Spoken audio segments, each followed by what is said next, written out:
let's do this. Hey, how are you? There I go. The mic's on. Everything's good. Okay, excellent. Hi.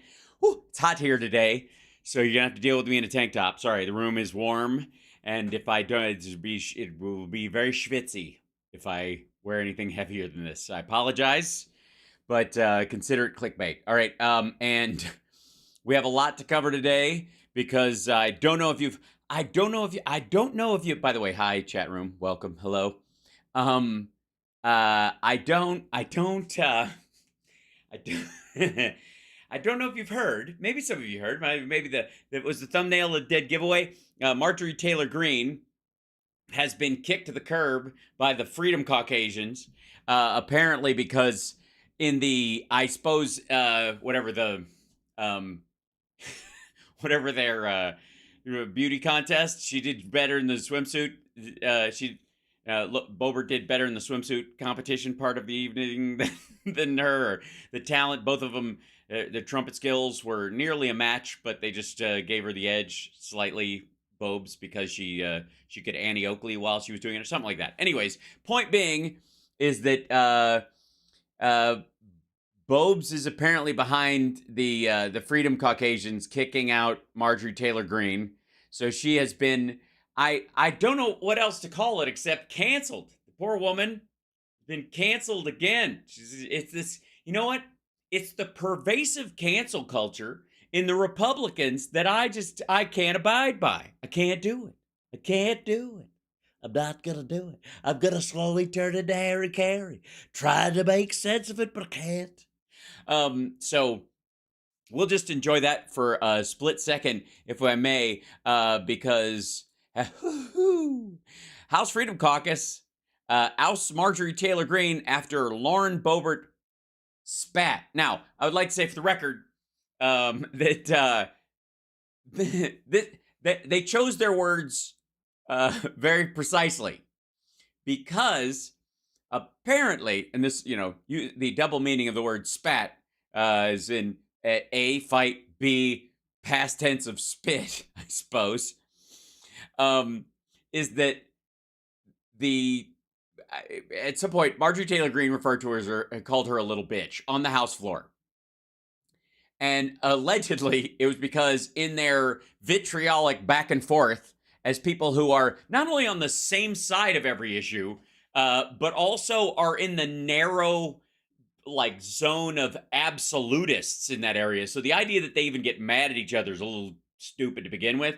But the fact that it blew up this bad is just indicative of you don't want these folks anywhere near the levers of power because they are cuckoo for Cocoa Puffs. But at one point, apparently in the back and forth, Lauren Boebert she spat when she spoke. She spoke spat, and a bit of her spattle landed on, I'm going to have a hard, it landed on Marjorie Taylor Greene's lip. She spit, and it landed on her lip.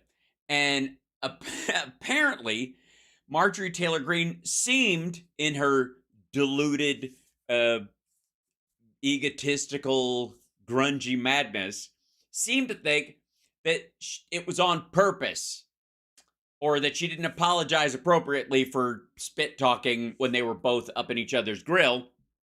Now, for the record, we've seen pictures of Lauren Boebert with a gun. We've seen the town that she's from. She's from Riffle, Colorado, I believe. And she, the kind of environment she's grown up in. I'm fairly certain Lauren Boebert can spit. Quit it.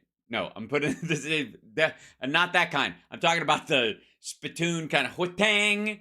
I'm certain environmentally, don't get her husband stuff into this at all. But I'm certain that if she wanted to spit in Marjorie Taylor Greene's mouth, she could. I'm not even, you know what? I've grossed myself out. I don't know if I'm throwing up or it's going the other way, but either way, I'm close to evacuating everything in my system all at once, discussing this. But the House Freedom Caucasians booted Rep. Marjorie Taylor Greene, Arga, in late June. The Post has learned the first official expulsion in the history of the group of conservative lawmakers. And it's a big round of applause. Marjorie Taylor Greene, Historic. She said she would be historic.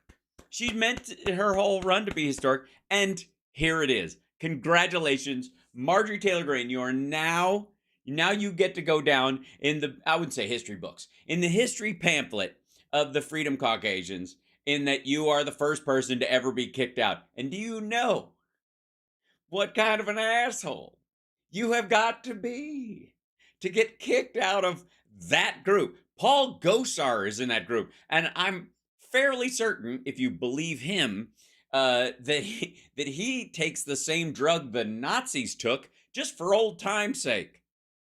So I don't know this week. I don't know what the nerve is. I don't know what the standard is, but apparently she found both of them. Okay, Republican aides confirmed that Greene was ejected from the hardline caucus just weeks after she cursed out fellow member Lauren Boebert, calling her a little bitch on the House floor. Now, she called her a little bitch. It was on the House floor. She didn't call her like little bitch on the House floor, which is a little too close to Little House on the Prairie and in a negative light, and I wouldn't like that. That's like a porn name for, never mind. Anyways, a vote was taken to remove Marjorie Taylor Greene from the House Freedom Caucasians for some of the things she's done. For some of the things. Some of the things. Some of them. One of them being that she did she did this business right here. Rep. Marjorie Taylor Greene calls fellow Republican Lauren Boebert a little bitch during a heated argument on the House floor. Didn't they scream at each other and almost get into it in the bathroom as well? The face-to-face confrontation, which was caught on C-SPAN cameras, was over the dueling resolutions both lawmakers have put forward to impeach President Biden, according to the Daily Beast. Yeah, that's right. They were both wrestling over an empty condom. That's what this is about. According to the Daily Beast, I've donated to you, I've defended you, but you've been nothing but a little bitch to me, Greene reportedly told Boebert. And you copied my articles of impeachment after I asked you to co-sponsor them. After Greene cursed her colleague out, Boebert responded by shrugging her shoulders and saying, okay, Marjorie, we're through. Oh, God. I was about to call them like the Real Housewives of the House floor. The Real House members of the South or something like that. But both of them are recently divorced. So the ex-housewives of I don't know. Anyways. We were never together, Greene reportedly shot back. Zing! The whole thing boomeranged back. We were never together. And then music swells, one tear, and then one of them drives off in a truck while the other one goes, I wish I could quit you. The back and forth was sparked after Boebert leveraged a procedural tool to fast-track a vote on her resolution to impeach Biden against the wishes of 80. like he's a fucking defendant in this situation. Thanks for giving it. Put his age. So we know. Oh, it might be the other Biden who's president. There's several of them, and they're all, there's a big collective of them against the wishes of House Speaker Kevin McCarthy and other Republicans. You ever have a thing? You ever have a throbbing? It's a throbbing in your head. And you're like, for a moment that you're like, oh my God, my brain hurts. And then you remember you don't have one. That. Greene introduced articles of impeachment against the president back in May. Excuse me, miss, could you say some empty words into these recording devices? We just all want. We've never heard anyone say so much and yet say so little. Greene previously introduced articles of impeachment against the president in May, but not with the procedural measure to force a vote. People who witnessed the fire exchange told the Daily Beast that it was Boebert who approached a seated Greene before the name-calling to confront her about statements you made about me publicly. Neither Boebert nor Greene's offices responded to the Post's request for comment, although there was some heavy breathing and kind of a grunting noise, and then like that, and then clunk. After the public spat, the Colorado Republican told the Daily Beast that Marjorie is not my enemy. I came here to protect her children and their posterity. Joe Biden and the Democrats are destroying our country. My priority is to correct their bad policies and save America. Greene told the outlet, imitation is the greatest form of flattery. Okay, first of all, sincerest. It's not the greatest. It's the sincerest form of flattery. That's the phrase, and this is the difference. Stupid. So, anyways, where were we? Back to the other story. Okay. I'm not supporting you guys. You guys are nuts. I think she referred to a fellow member was probably not the way we expect our members to refer to other fellow, especially female members. I see it's all right to call the men bitches. I get it. I see where you're going with this. It's not, I don't, hey, look, none of our business. We're not on your side of the aisle. I guess we're not going to talk you out of it. Spokesman for the caucus said HFC does not comment, the House Freedom Caucus, for the who's at home, does not comment on membership or internal processes. Is she a member? No. Isn't that technically a comment on membership since she was and she's not now? Fuck. What about was she before? Yes. She's not now. Yes. Was there a vote taken? Yes. God. A spokesman for Green also did not respond for comment. Green lashed out at Boebert in mid-June after the Coloradan introduced a resolution to impeach him, blah, blah, blah. I've done need to defend you. Okay, Marjorie through. I've introduced articles of impeachment, blah, blah, blah, blah, blah. Boebert told Fox News' Sean Hannity that she didn't run for Congress just to get in spats with people. Well, then she shouldn't have spat on anybody, okay? Sean, I did not put my life on pause and leave my 4 boys and my now grandson to come here. You mean the grandson you're going to have that your 17-year-old is having with a 14-year-old? That one? You weren't. Were you expecting to have this child when you got elected? And you're just like, look, I better have me some grandbabies by the end of my first term. I came here to legislate and to be effective for Coloradans. Coloradans are suffering from the Democrats' policy. Marjorie's not my enemy. Joe Biden's policy, the Democrats, that is my enemy, and I'm combating right now. While you're talking to that reporter? Is it flying around you like a gnat? God damn it. The jobs report's back. All these goddamn jobs. Rep. Scott Perry chairs the roughly 35, well, roughly now. I think it used to be roughly 36, I think, with Chip Roy serving as policy chair. Warren Davidson serves as the whip, with Boebert fourth in line as communications chair. Well, obviously, so she was on the receiving end. Yeah. So, by the way, can we, while we're staying in the Real Housewives of Hollywood, I think in this, Marianne's entire South Carolina team quit. Now, they quit because other people were fired because they raised. Yeah, okay, here, let's jump in real quick. This is Politico reporting on this, but this is Raw Stories, tightening of the entire thing. A recent round of firings and resignations has hit the already bruised Marianne Williamson presidential campaign, Politico reported. Sources tell Politico that 3 people, the campaign's entire South Carolina team, 3 people resigned. The campaign also fired 2 national field directors and a member of Williamson's New Hampshire team. So 6 people altogether. That is 80% of the campaign staff. Or something. All right. Newly minted campaign manager Carlos Cardona, also known as Carlos the Fish Cardona, is restructuring the campaign to be cash efficient, but also incredibly nimble on the ground and in key primary states, namely 2 and only 2. A source told Politico, but others say the departures were linked to a meeting where Williamson, who is seeking the Democratic Party's presidential nomination, or to sell some books, was confronted by staff about her campaign priorities. The staffers said they were concerned that too much attention was being placed on social media and being on Sean Hannity's show, I probably came up, and not enough on getting Williamson's name on the ballot beyond New Hampshire and South Carolina. Each state has their own laws and requirements, and typically expert consultants are hired to handle the specifics to get a candidate on the ballot. During that meeting, there was a vibe that she felt attacked. There was a vibe. Hey, there's vibes, man. We're vibing. By the way, if ever the use of the word vibe was appropriate in a presidential campaign meeting. Yeah. By the way, Vibes is one of my favorite movies with Jeff Goldblum and Cyndi Lauper and Peter Falk, and it's It's written by Lowell Gantz and Bob Lou Mandel, and it's hilarious, and it will bring joy to your life. If you haven't seen it, you should. All right. Anyways, she felt attacked and an insinuation that the end of the call that some staff were not going to make it to the end of the week. A person with knowledge of the meeting told Politico. She didn't. This is the standout part. This is the part where she didn't listen to anything that was said. Another person said, clearly because the people who expressed frustration were fired. Look, it's a campaign run on love.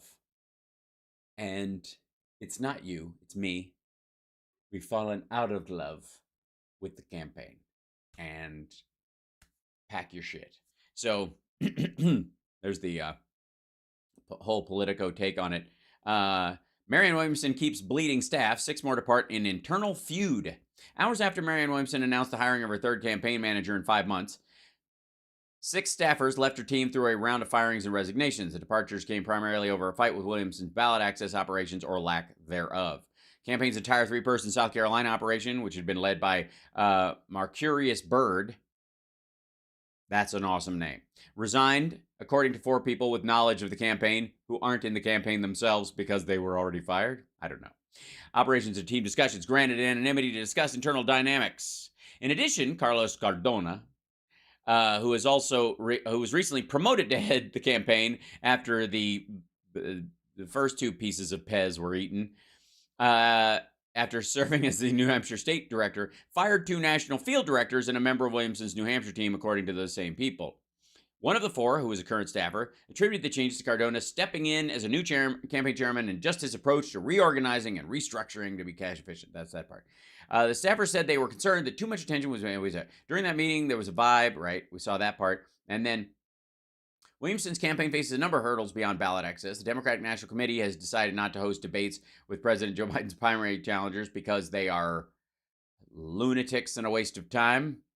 In addition, there has been consistent staff turnover, including several campaign managers, coupled with money worries as the campaign lags behind her fellow Democratic primary opponents. 2 of the 4 people told Politico that Williamson is likely to report less than $1 million in donations on her next quarterly financial report. Cardona did not respond to a request for comment, and the campaign declined to speak on the record to question about the most recent departures and the staff meeting on ballot access. A spokesperson on condition of anonymity questioned the relevance of them. You would think the journalistic focus of the Marianne Williamson campaign would be about her gains in polling, landing key political endorsements, and attracting new supporters, but no, we're once again responding to internal staffing decisions being made to strengthen our position in this presidential primary race, the spokesperson said, doing a fantastic job. Turd polishing at its best. Every campaign or company will adjust on strategy and face tough staffing decisions to become more efficient with resources, especially as those resources dwindle.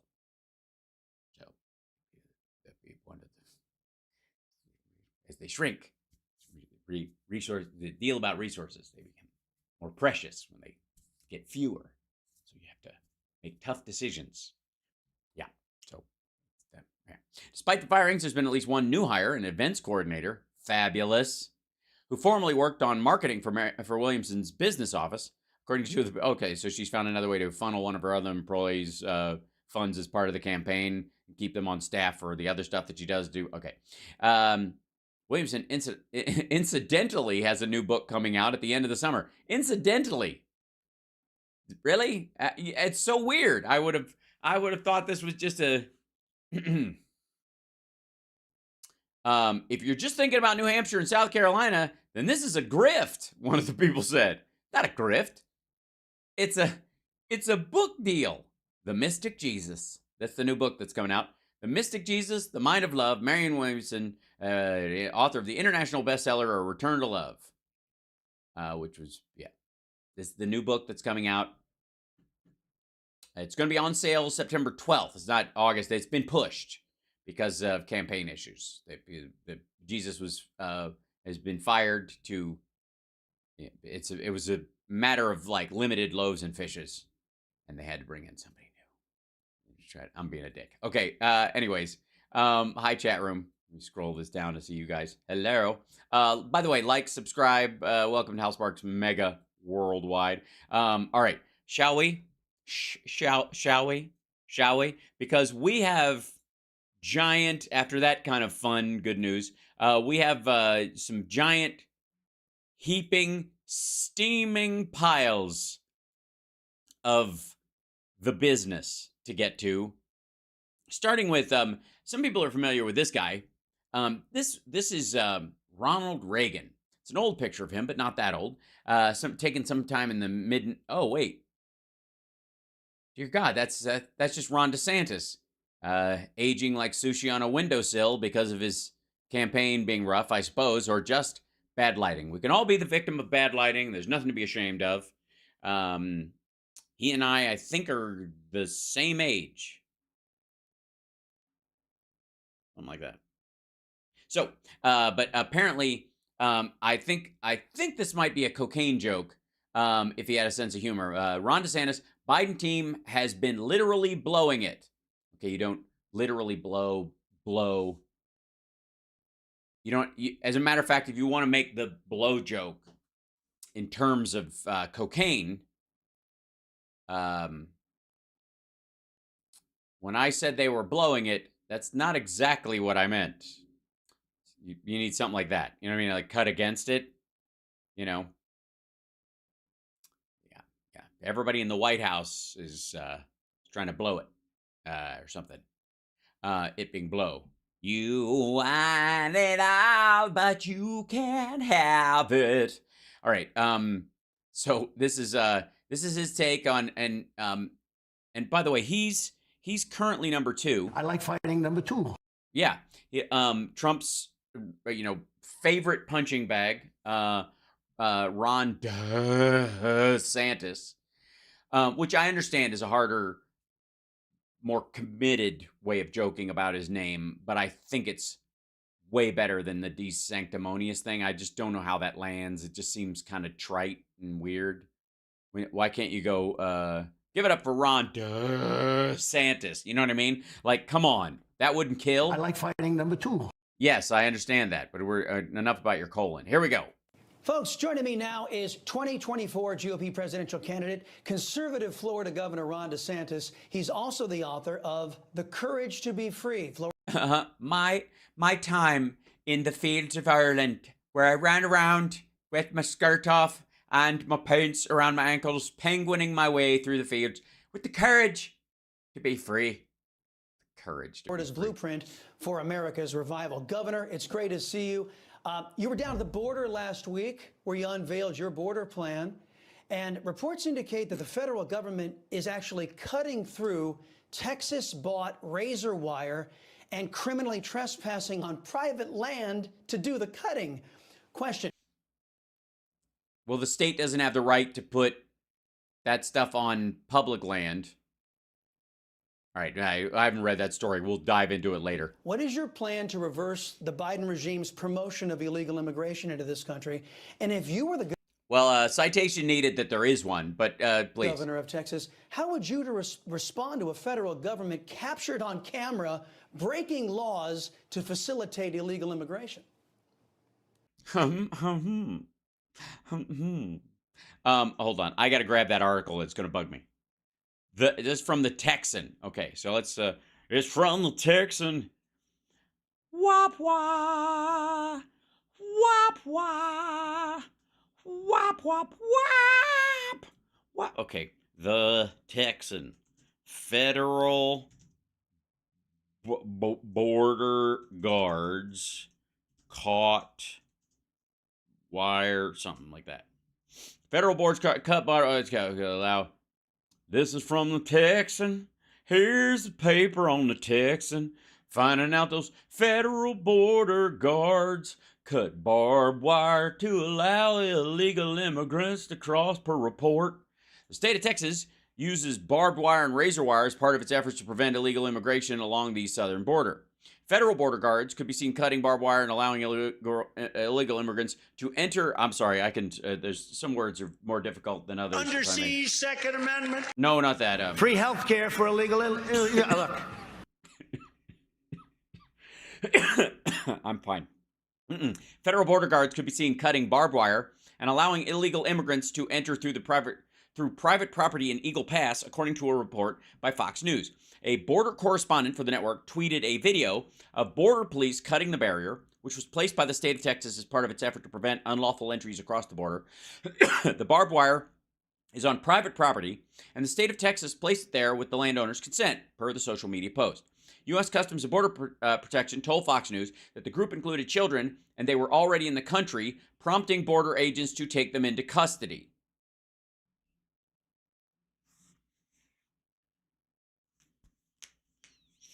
The agency highlighted its authority in the border security domain. It is federal responsibility to enforce U.S. immigration laws. U.S. Border Patrol continues to enforce U.S. immigration laws.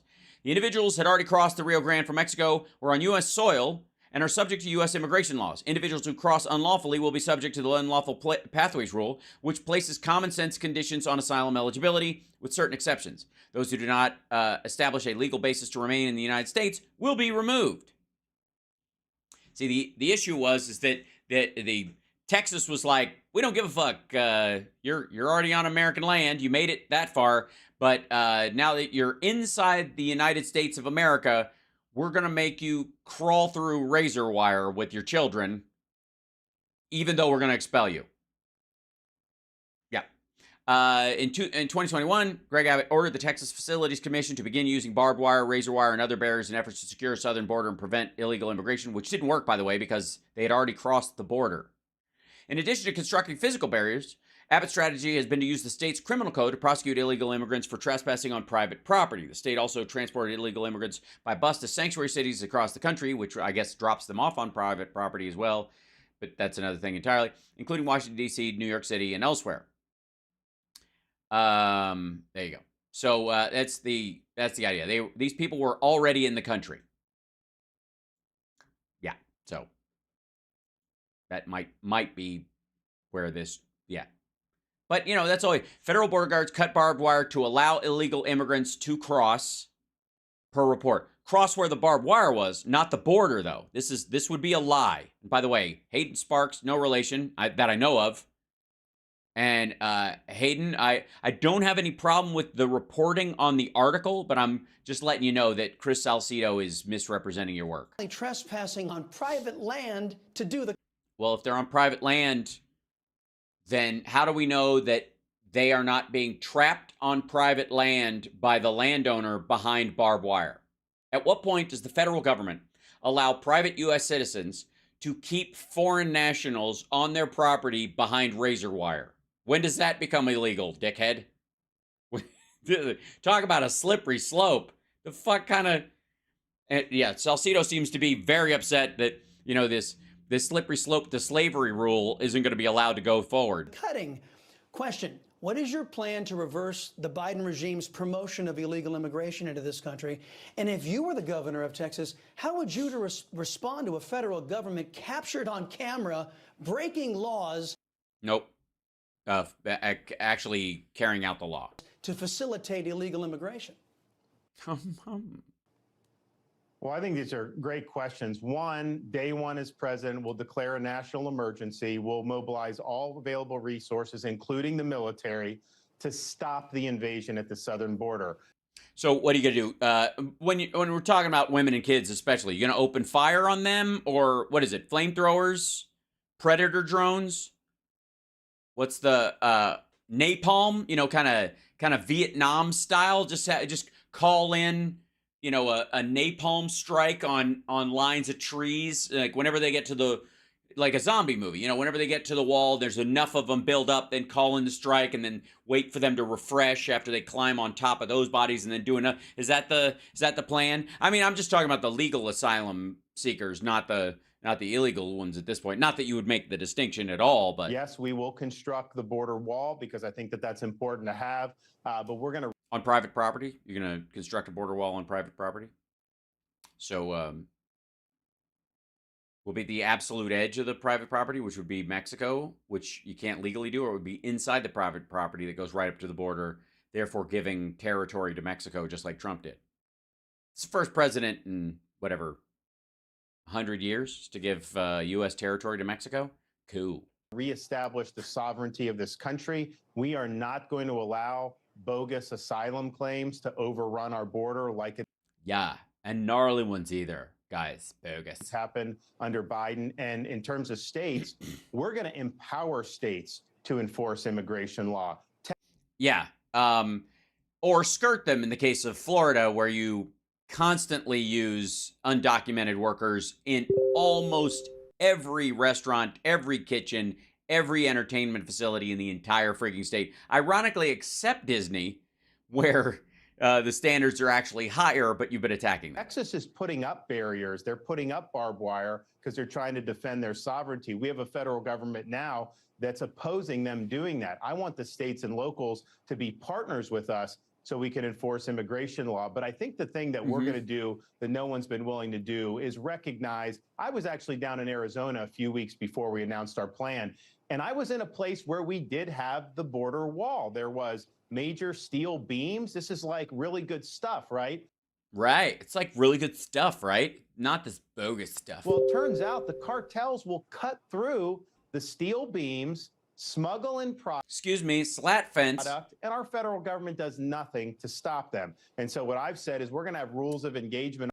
So you just watched it happen? You were standing there with the guys, and they just was like, watch this. Watch, these guys are going to come right through. Shouldn't you guys be doing something about this? Yeah, we don't, really. Why not? Because there's a Democrat in the White House. What do you mean? Well, I mean, you know, if there's a Republican in there, we act like we're working real hard. We stand real close to the border. I mean, shit still gets through. Don't get me wrong. I mean, these boats aren't going to pay for themselves.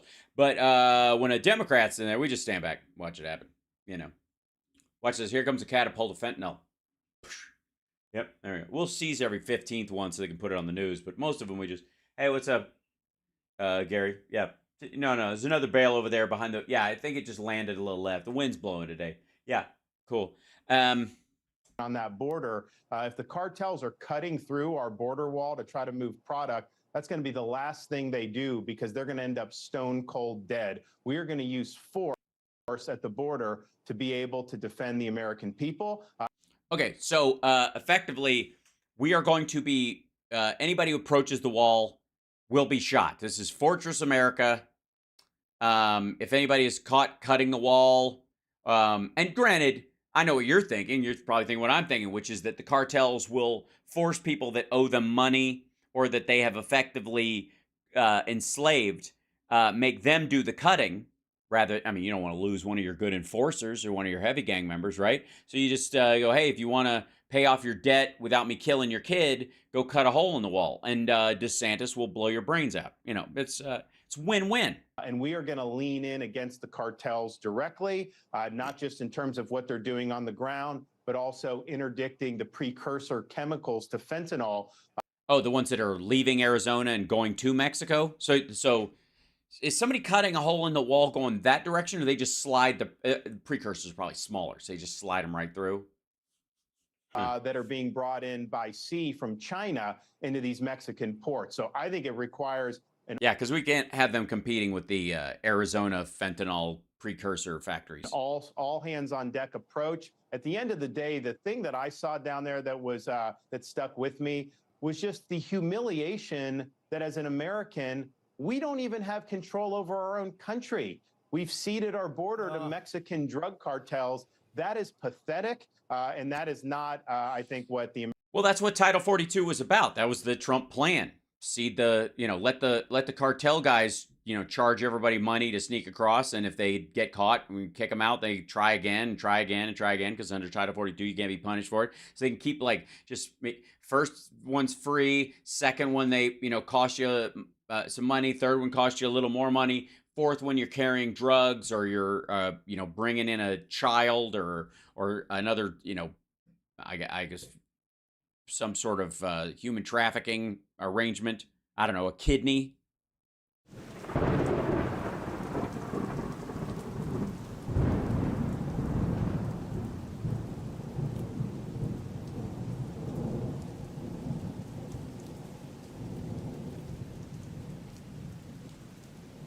Maybe. I don't know. It's a thought.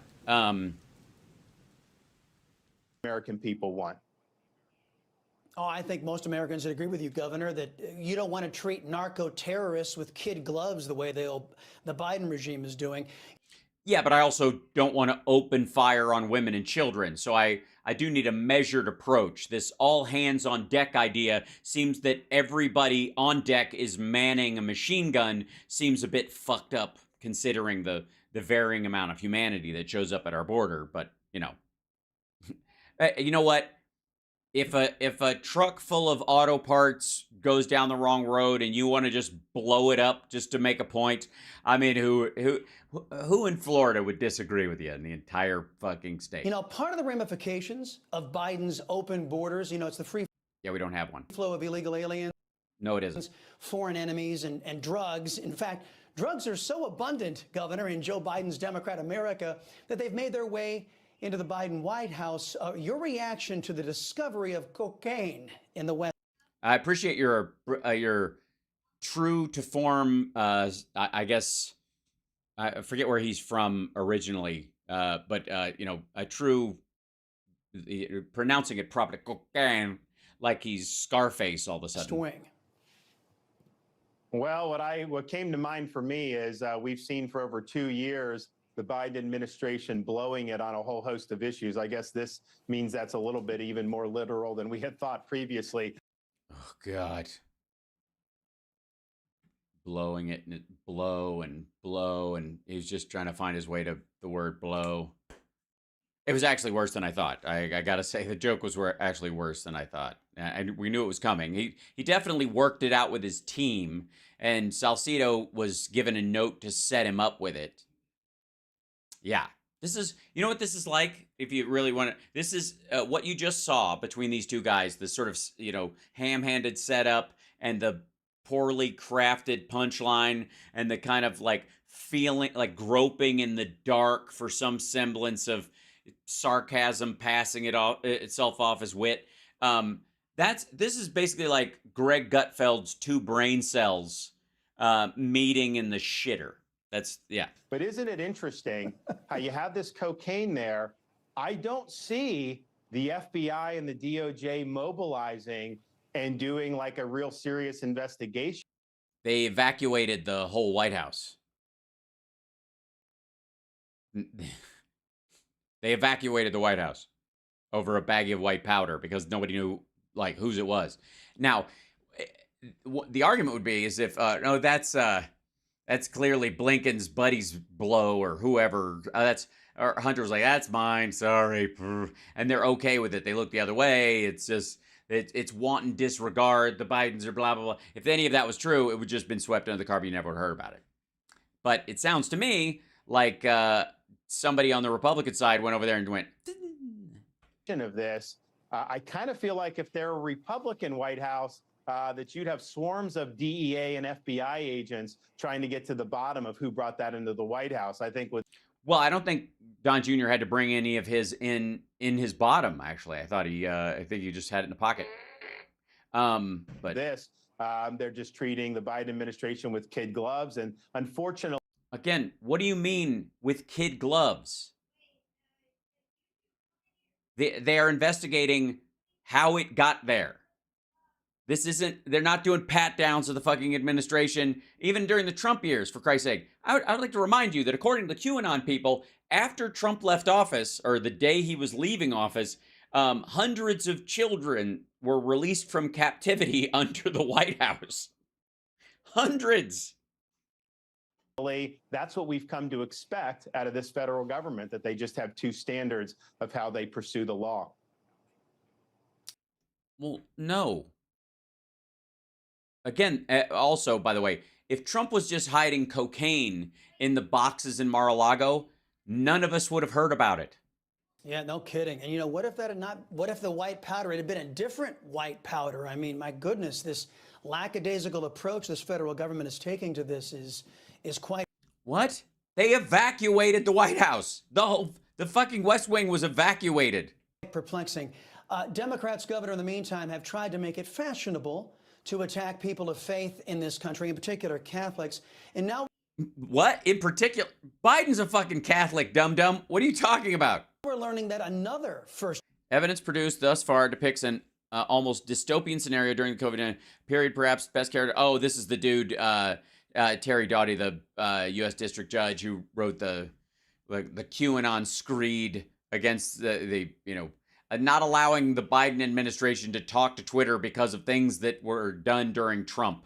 Amendment protection was violated by this regime. According to a federal judge, the right of free speech. The judge ruling that the Biden regime acted as an No, all of the accounts that they're talking about happened in 2020. There was no regime. There was no Biden, as a matter of fact. Even after he'd been elected in November, he's still not president till January when he actually takes the frigging oath. Orwellian Ministry of Truth during the China virus pandemic.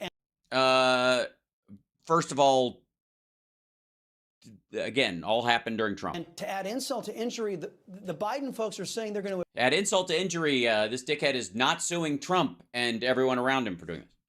Yeah. Appeal this decision. Of course they are. So they can continue suppressing Americans' free speech in collusion with big tech. Or they can still contact them to warn them about ISIS opening up accounts and using code online to plan terrorist attacks. But, like Salcido gives a fuck. Hey, the tree of liberty must be watered with the blood of you guys, not him. Now, Governor, if you become president, how are you going to reverse a federal government weaponized against our people's rights? And how do you recommend Americans fight it today? Well, in Florida, we actually passed legislation that prohibits any state or local official from colluding with big tech to colluding with big tech. Yeah. Do you define colluding? Censor American speech. We think it's fundamental. Colluding with big tech to censor Americans' speech. What if they're not American accounts? What if they're sock puppet accounts? What if Americans are parroting stuff that they think are other Americans unknowingly, and the government just wants to tell them that, so that if they still want to do it, they certainly can, but they should know that, Joe from Indiana is actually, Yuri from Macedonia. That you have a right to speak. And these companies engage in a lot of censorship. Yeah, you have the right to speak, but you do not have the right to anyone else's microphone. That's problematic in and of itself because they're monopolies, and then they're not monopolies. Dickhead, they're showing 6 icons from fucking, yeah. So 5 different companies. Liability protection under the idea that they're open marketplaces. But as we see. No, they're not. They're not open marketplaces.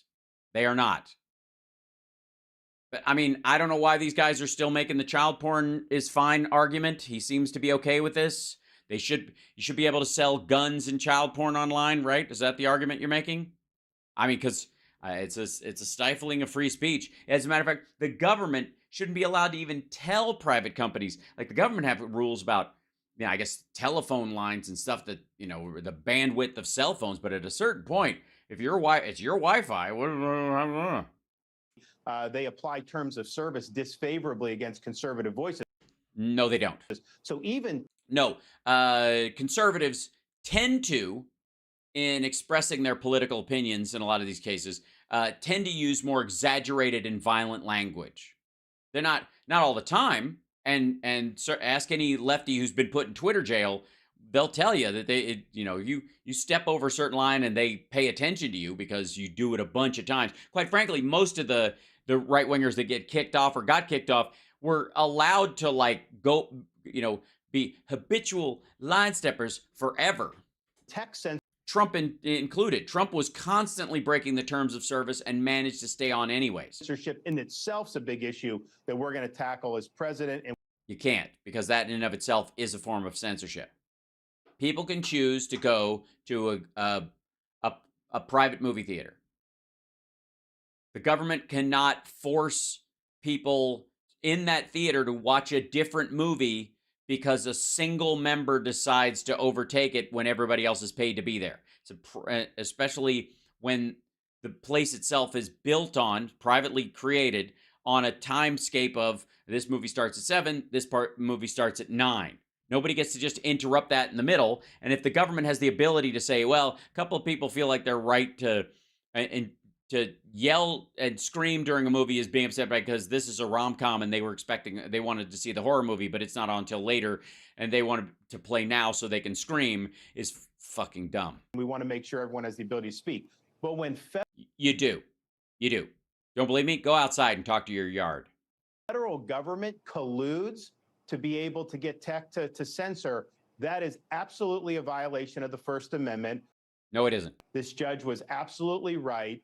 No, he's not. You can't do indirectly what the First Amendment would forbid you to do directly. So it's a gross abuse of power. We saw it during COVID, where Fauci was basically telling Facebook and these companies, what should be up, what should be down. Remember, early on, they were also seeking his guidance. They didn't also take his guidance all the time. Same thing with the FBI. This is what the Twitter files told us. What we learned from the Twitter files was the FBI came and said, A, B, and C are bad. And Twitter said, we agree on A and B. We don't agree on C. That's where all the censorship dies. in COVID, if you spoke out against lockdowns, they'd take your article down. Nope. It was how you spoke about it. If you spoke out against mask mandates, they'd take it down. Nope. They censored stuff that I was doing with really eminent anti-lockdown scientists from Stanford and Harvard and Oxford, talking about how kids need to be able to go to school without wearing masks. Big tech was censoring that, but that was at... Well, you have to understand, big tech in particular has a very young audience. And if they're right, and it's safer to have a lockdown during this thing, then more of their clients and potential clients in the future survive. If they're wrong, that's still true.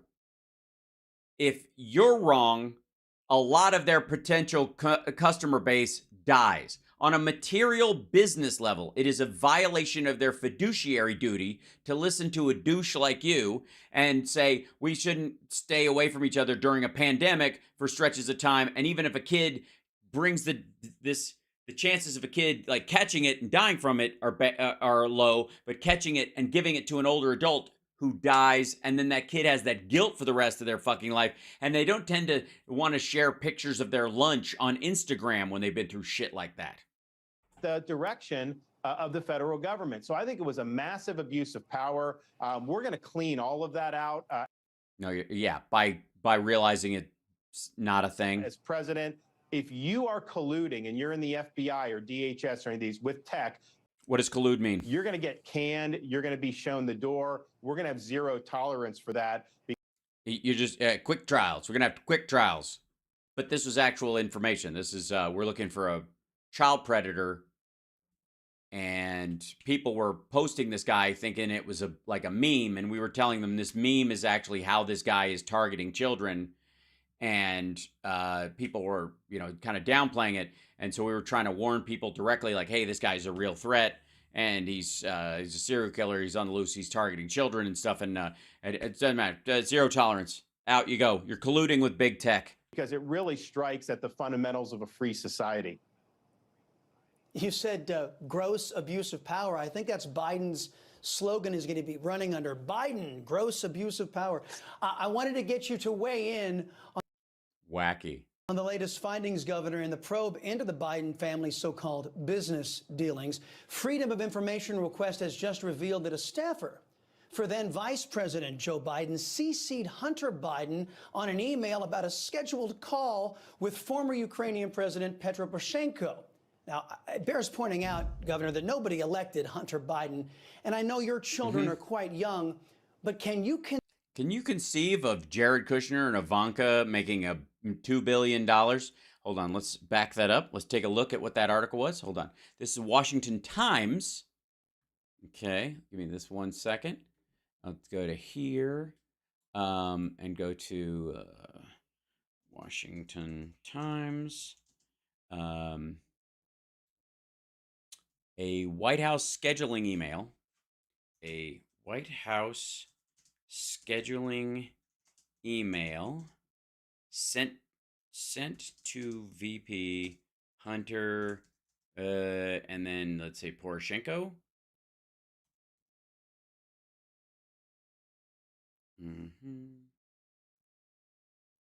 Whoops. Poroshenko, yeah.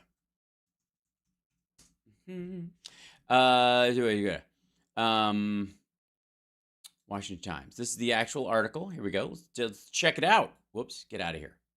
Already described. I don't want to. I'm not. Like, no, go away. All right. This is, oops, this is the whole thing. Here we go. White House, whoops. Obama White House looped in Hunter Biden an email to his VP dad about Ukraine. A White House scheduling email sent to, let me go this here. Joseph R. Biden, ahead of a call with Ukrainian President Petro Poroshenko, was also sent to his son Hunter, who was serving on the board of a Ukrainian energy firm looking to escape a corruption probe.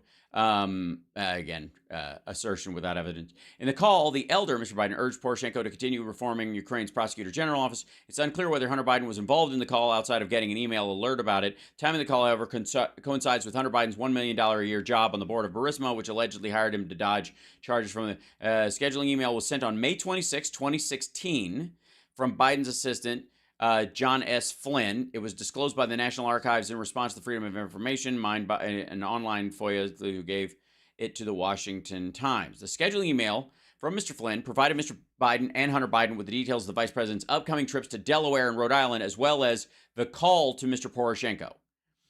Boss, 8:45 a.m. prep for 9 a.m. call with President Poroshenko. Then we're off to Rhode Island for infrastructure event, and then Wilmington for UDEL commencement. Nate will have your draft remarks delivered later tonight with your press clips in the morning, Flynn wrote in the then Vice President Hunter Biden. It's unclear why Mr. Biden's son was included as the recipient of the email. Might be because he was going home, because that had to do with his home state where they actually were. Flynn did not require Mr. Biden's call to Poroshenko occurred as executive of the Burisma Energy Company. We're seeking Mr. Biden's help through Hunter Biden to end the corruption probe. Then why would they want the person in? The guy who was put in actually did go after them. Never mind. We've been through this. The message from Mr. Flynn looped in Hunter Biden via his company address at Rosemont, Seneca. The younger Biden co-founded the firm. Several blah, blah, blah. Mr. Biden has repeatedly clicked to read more of your comments.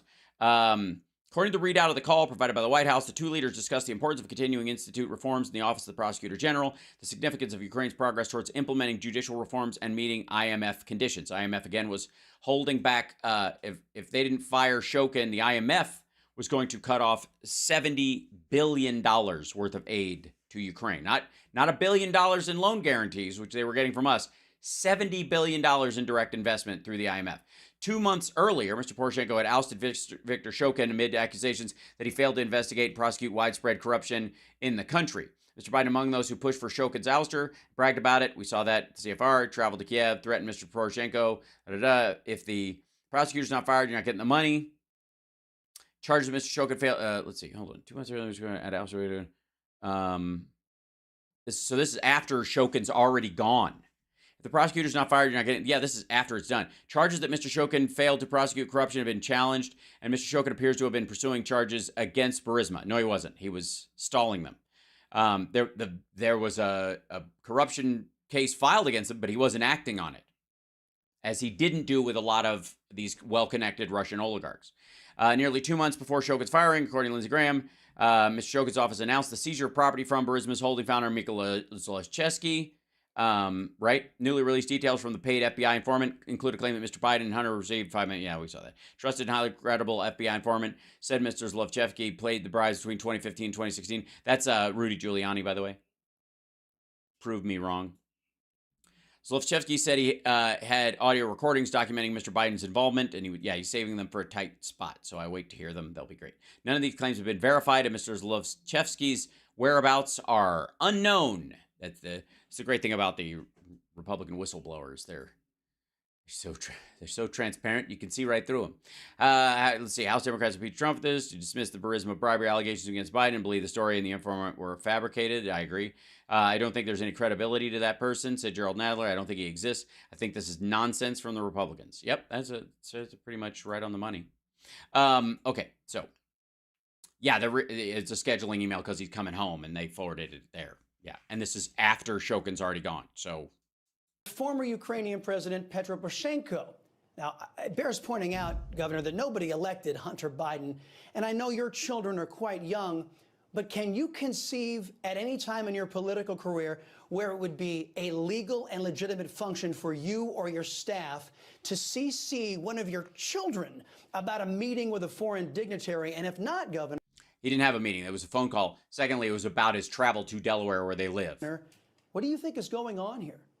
I think it happened after the fact. So obviously, where does the bribe have to be set up? All right, well, we'll figure it out.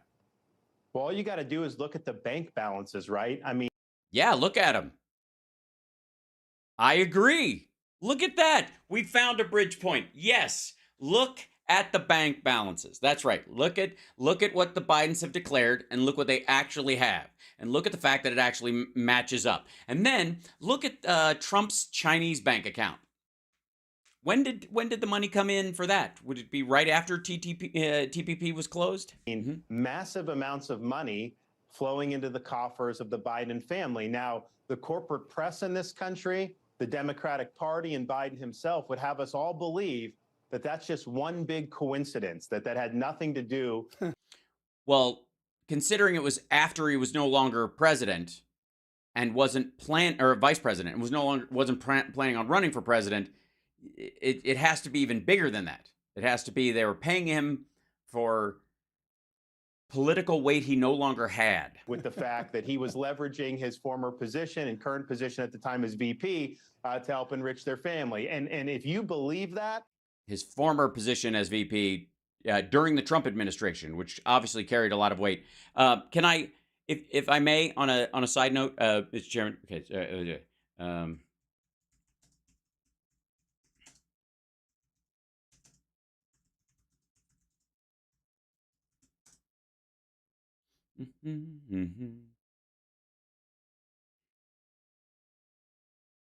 Let's see. Let's go to here. We'll open this up. There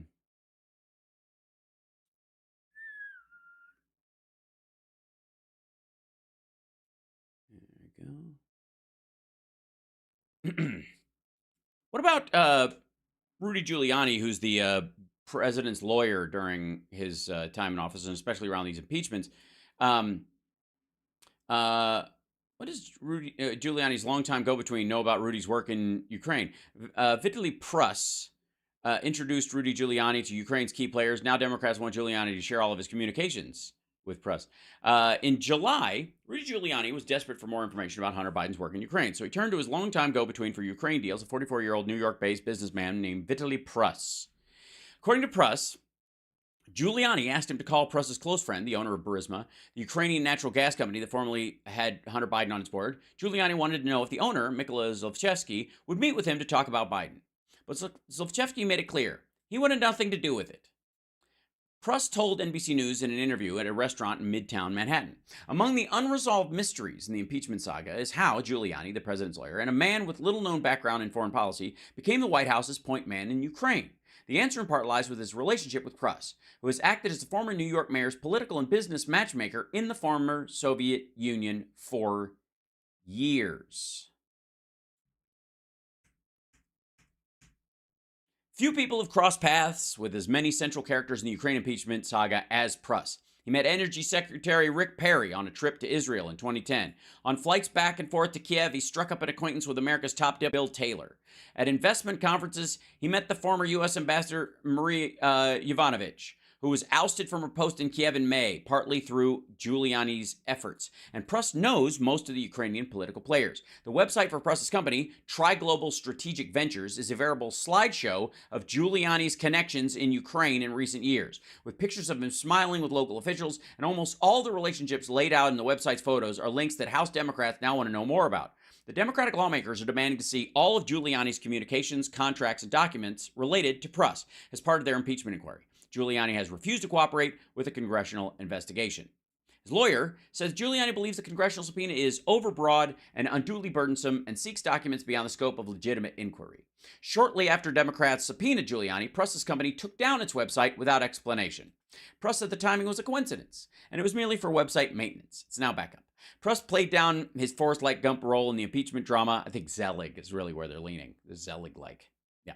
In the impeachment drama, and said he is befuddled that his name cropped up in the subpoenas. He said that despite his relationship with Giuliani, he had nothing to do with the events that formed the basis of the impeachment inquiry into whether President Donald Trump withheld military aid. I have no idea why in the world I'm in there. Giuliani is now under investigation. Okay. A relationship dating back to 2003. Born in Belarus, Prus, like John Wick. Prus. I'm going to call him that from now on. Don't break me down. Prus. Registered his business. I'm sorry. Yeah, I got to make fun out of this bullshit sometimes because it's so tiresome. To a Passaic, New Jersey address in 2005, according to public records, he first focused on the introduction business. The introduction business. Now, keep in mind the accusations about Hunter Biden and Joe Biden and Tony Baba Booey and all these other folks is that this was all about Hunter was selling the introductions. And literally, that was Giuliani's business partner in Ukraine's business. Okay. Where he matched high-level Western officials with companies willing to pay for them appearing at public and private events. He's a U.S. citizen and a New York resident, but travels constantly. In the last 30 days alone, he's been in Israel, Vienna, Kiev, and Kazakhstan. He said the bulk of his work today is drumming up investments in American nursing homes from Ukraine, Russia, and Kazakhstan. Okay. Prus's bio says he was successfully created and developed strategies for companies like the Russian state oil and gas monopoly Transneft, which was sanctioned by the U.S. in 2014 after the Russian invasion of Crimea. It's coincidence. It's like his website going down. It just happens. It's like the timing. It's just weird timing. You know how that happens. When he asked about his dealings with Transneft, he said he only presented the company with a proposal, and it was long before sanctions were imposed. Prus said his relationship with Giuliani started back in 2003, and he was looking for a big Western name to address the board of Magnagorsk Iron and Steelworks, one of the largest steel companies in Russia. At the time, Giuliani became internationally famous after 9/11 on New York, was commanding $100,000 per speech through Washington Speakers Bureau. His speeches earned him an estimated $8 million a year, according to his divorce filings at the time. I guess this is before he married his first cousin? Right. Prus said he made a request through the Speakers Bureau and negotiated a payment for the appearance, and then he said he went with Giuliani on the trip, flying him first to Moscow and then on to the Ural Mountains for the meeting. He said at that point, he and the former mayor hit it off. And through the years, he found Giuliani to be widely loved and respected, especially with the Russian hookers. On the website, there are photos, listen to me, I'm getting a New York accent just talking about these assholes. In May 2008 and April 2015, showing Giuliani with Vitaly Klitschko, an ex-boxer who is now the mayor of Kiev. On his visits to New York City, Prus said he made the connection. House lawmakers leading the impeachment inquiry have raised questions about offers of anything of value that Giuliani provided to Klitschko. Representatives Giuliani's security company visited the State Emergency Service of Ukraine in 2017, according to the agency's website. A year later, there's a picture of Giuliani on Prus's website in a New York conference room with an official from Kharkiv, Ukraine's second largest city. Prus said he made it all happen. And when Giuliani met with Ukraine's then President Petro Poroshenko in late 2017, this would be after Biden had talked to him. There's Prus sitting at the end of the table. There they are. That's Petro Poroshenko right there. That's who that is. Look at him with the mayor. With the mayor with the hand of thing. And like they're deciding who will slap who first in the great European tradition of the slapping game. Let's see. Giuliani spoke at the event in 2018, but this year he pulled out last minute once a White House whistleblower came forward accusing Giuliani of carrying out a shadow foreign policy in Ukraine to help Trump's reelection. Prus said yes, he attended the conference and was planning to meet Giuliani there, but he did not arrange the appearance. There's nothing wrong about the Armenian conference. They do it all the time. It's about security cooperation investments, nothing about Russia or U.S. or Ukraine, he said in the text exchange. In June, Prus said he met Giuliani in a hotel lobby in Paris. Giuliani was with two Florida businessmen who are now convicted felons. Lev Parnas and Igor Fruman. Lev and Igor. Two Giuliani associates who have been charged with campaign finance violations linked to an alleged effort to inject foreign money into the U.S. election. The two have been linked to a smear campaign against then U.S. Ambassador Yovanovitch, which Giuliani helped orchestrate, so he had no idea what they were up to. Prus said before the meeting he had not heard of the two men. I haven't run into them during my work at all. No idea. Tell me if you find out. I'm interested to know who was funding them. He said he was sure it wasn't Russian. Kremlin doesn't work with people like them. It's too low for Kremlin. Prus said he finds impeachment drama disgusting. Does not believe Ukrainian President Vladimir Zelensky was coerced. Said in addition, blah, blah, blah. Okay, he's on that side. The case is closed. As of the Gump of the Trump-Ukraine saga. Bruce also crossed paths with Team Trump's main target, Hunter Biden. Bruce's LinkedIn page has an entry from 8 years ago showing a joint venture with Rosemont Realty, which was partially managed by Devin Archer, Hunter Biden's close friend. Bruce said that's when he encountered the younger Biden, but said he did not introduce Biden to Burisma. Unlike Giuliani, Bruce said he is reluctant to call for any investigation into Burisma, his friend Zlovchevsky's natural gas company. They have been investigated. The case is closed. I don't know details. Important thing, they are the largest independent gas company in Ukraine, very essential for conflict with Russia. They have to be supported, not attacked, he said. As for Hunter Biden, he said there's no crime to investigate. Whatever he did in Ukraine was highly unethical. He said there was no crime, but very bad judgment. And by the way, the unethical part is his dad's vice president, so he shouldn't be working overseas with overseas companies. So again, Ukraine is not like an opponent state. Is not a opponent ally at all. It's just it not one of those countries where, like, it's not Iran. You're not skirting sanctions to do it. So despite probing the Trump associates, there's no evidence that Hunter Biden, his father, the former vice president, current presidential candidate, acted improperly or violated any laws. Meanwhile, in politically charged congressional hearings in Washington, Giuliani's activities in Ukraine. Okay, but Bruce, who watched part of the hearings on television, said he doesn't have anything to do with the transpire between Trump, Giuliani, and Zelensky. I'm totally irrelevant to this story, was the yes. So there we go. On that side note. Then I got oceanfront property in Arizona I'd like to sell you. Yeah, well, Biden is running on something else other than, gross abuse of power. He's running on bidenomics. Now, generally speaking, America is seeing, falling wages, high inflation, skyrocketing gas prices. No, not generally speaking. I mean, generally speaking, a year ago. And here's one specific metric. In 2020, Americans need... In 2020, when everything was shut down. An annual income of around $56,000 to get a 30-year mortgage on a home. Today, just over 2 years later, you need almost double that amount to partake in the American dream of home ownership.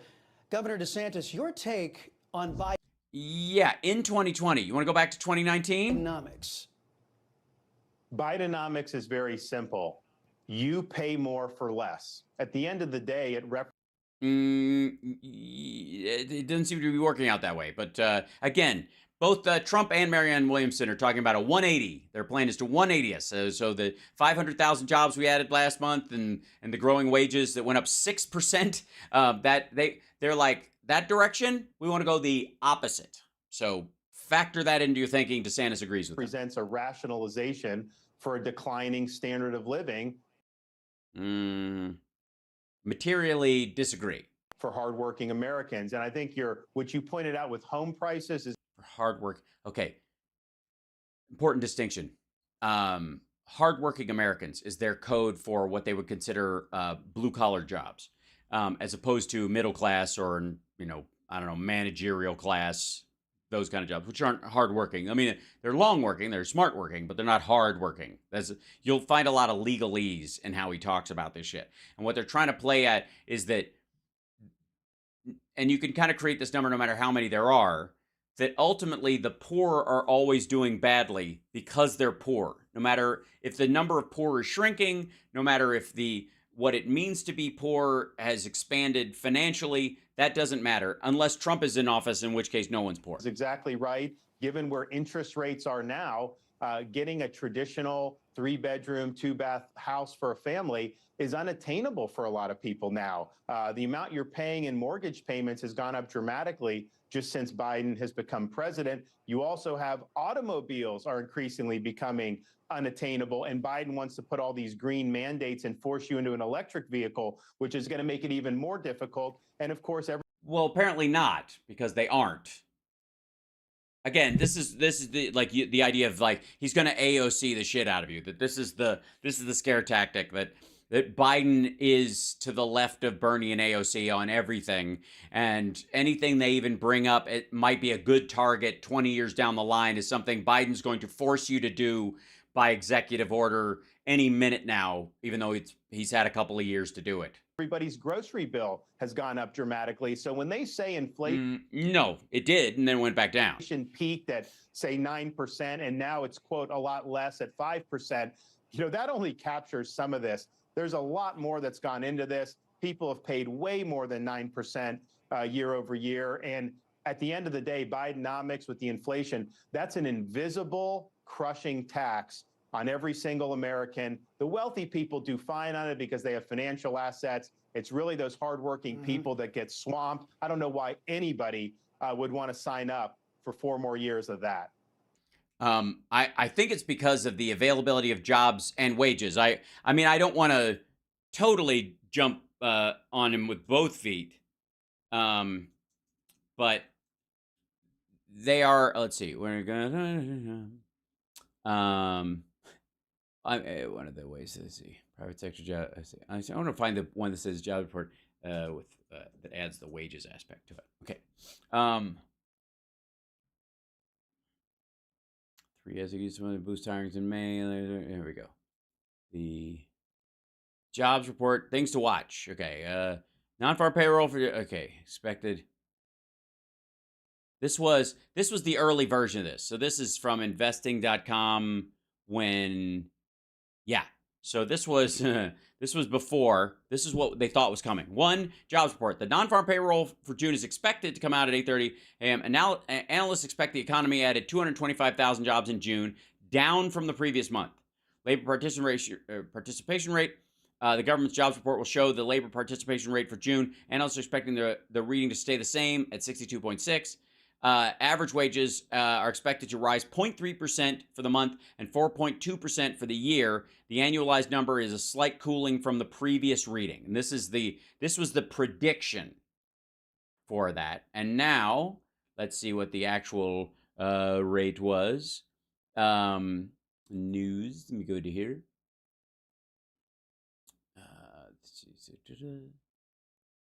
I need the, let's see, jobs. I got up. Hold on. Today, I guess.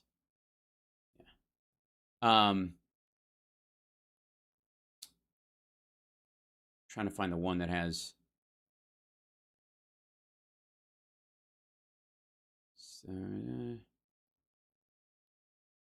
We'll go to here. They should have all the numbers here. This is U.S. jobs market shows fresh strength. With ADP and layoff data, U.S. companies added almost 500,000 jobs last month. Job cuts by U.S. employers fell in June to an 8-month low.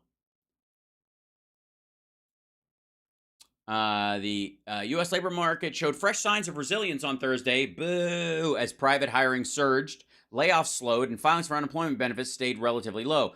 The companies added almost 500,000 jobs last month, the most in over a year, according to data from ADP Research Institute in collaboration with Stanford Digital Economic Lab. Or Economy Lab. A separate report from Challenger Gray and Christmas Inc. showed announced job cuts by U.S. employers fell in June to an 8-month low. It was leisure and hospitality. People are getting out and doing shit more. It's the summer. Construction is the next biggest thing. Trade and utilities, education, health services, and that's during the summer break. Natural resources, mining, professional business services, and then the area where they lost jobs was in manufacturing, information, and financial services. And this is because of a rotation, but that largely they're moving people. While the ADP data often differs from the government's employment report, which is due Friday, this was their plan, or whatever. Yeah, it turned out to be relatively dead on.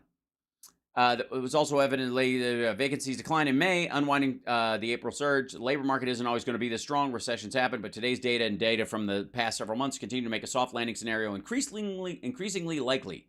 There you go. Continue to make a soft landing scenario increasingly likely. It seems like whatever they're doing is working, is the annoying part for all these folks. Treasury yields surged. S&P slumped following the reports, which will likely further solidify the case for Federal Reserve to raise interest rates at its meeting later in July. I don't think so. I think they're going to hold. Labor market remains too hot for the Fed's comfort, with little chance that the supply of skilled labor will surge. The Fed will likely need to maintain its higher for longer rate posture into the next year to suppress labor demand and sustainably rein in inflation. Meanwhile, I'm trying to find the wages aspect of it, because the wages went up as well. We'll look at that one in 1 second. Let me just find this. Let's see. Wages.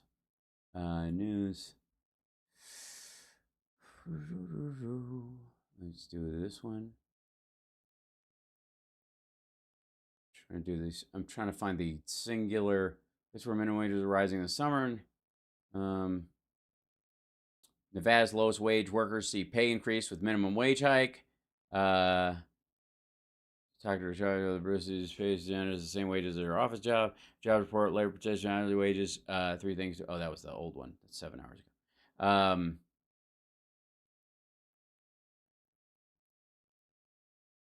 They went hourly expected. I don't know what the expected one is. Anyways, it went up 6%. Was the number I believe that was up there earlier. So, in general, let me go back to here. That's what they're trying to avoid. Darn tootin'. Now, if you become the president of the United States, you'll be the commander-in-chief of our military. Democrats have turned our military into a social experimentation. Oh, it's woke. Yeah, it's woke. Because apparently telling soldiers that they fight for everybody's freedoms, even the ones they don't like, is somehow wokiness. Petri dish, compromising our readiness, in my opinion, and definitely they've compromised recruitment. At the same time, China continues to take our money, and they build bullets and bombs and airplanes and ships, oh my, Governor, to kill Americans. And Biden says he doesn't want to, quote, decouple from China, end quote. Now, how would a DeSantis administration tackle? Well, partly they are decoupling. They're just using the de-risk and de-leverage language to basically sneak out the side door without collapsing everything in on Apple and other groups that are there, including Tesla, by the way. One of the reasons why we're having to play footsie on our way out the door is because of Elon Musk. Our military woes and our communist enemy, China. Well, I had the fortune of volunteering to serve in the Navy, serving in Iraq, serving alongside a lot of... Well, if you're in the Navy, you should know that while China has twice as many ships, we have twice the tonnage, which should tell you something about those ships. Great patriots, wearing the cloth of your country, something that's very meaningful to me, and I know for other veterans.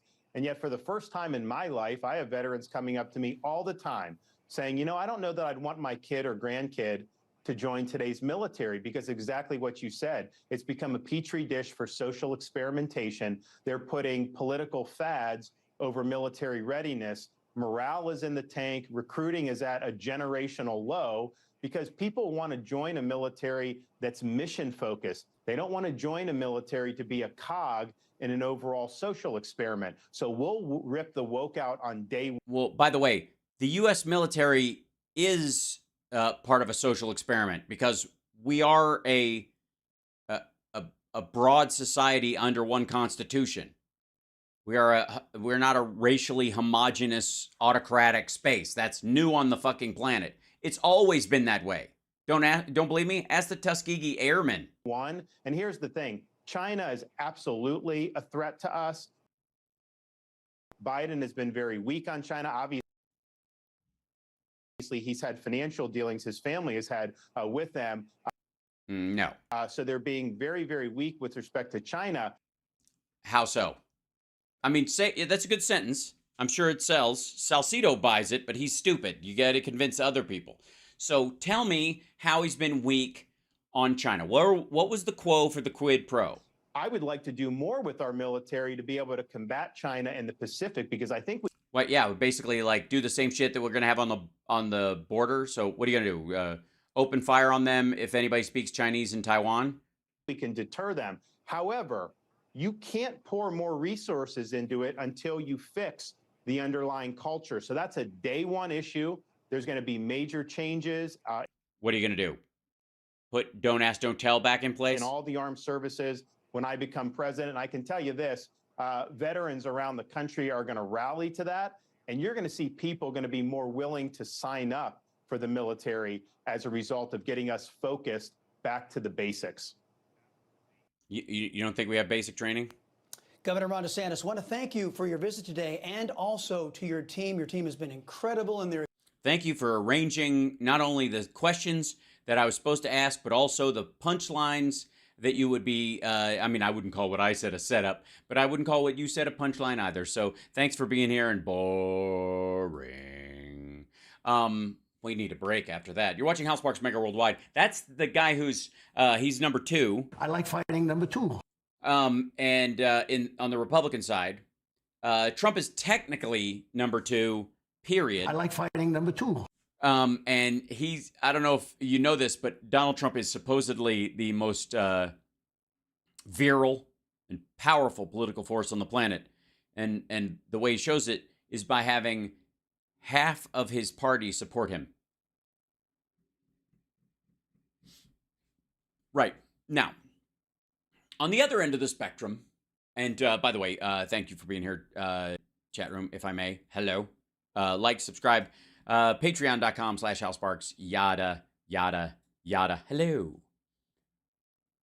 That isn't, I don't know. Yeah, so bad. And just such a, like, again, DeSantis, I guess, is just going to run on being a dweeb. But again, the easiest thing to do with him is just DeSantis and it's over. Now, this fella, you guys might remember this guy. This is Kirk Cameron. He had, at one point, he had growing pains, and then he got some salve for it.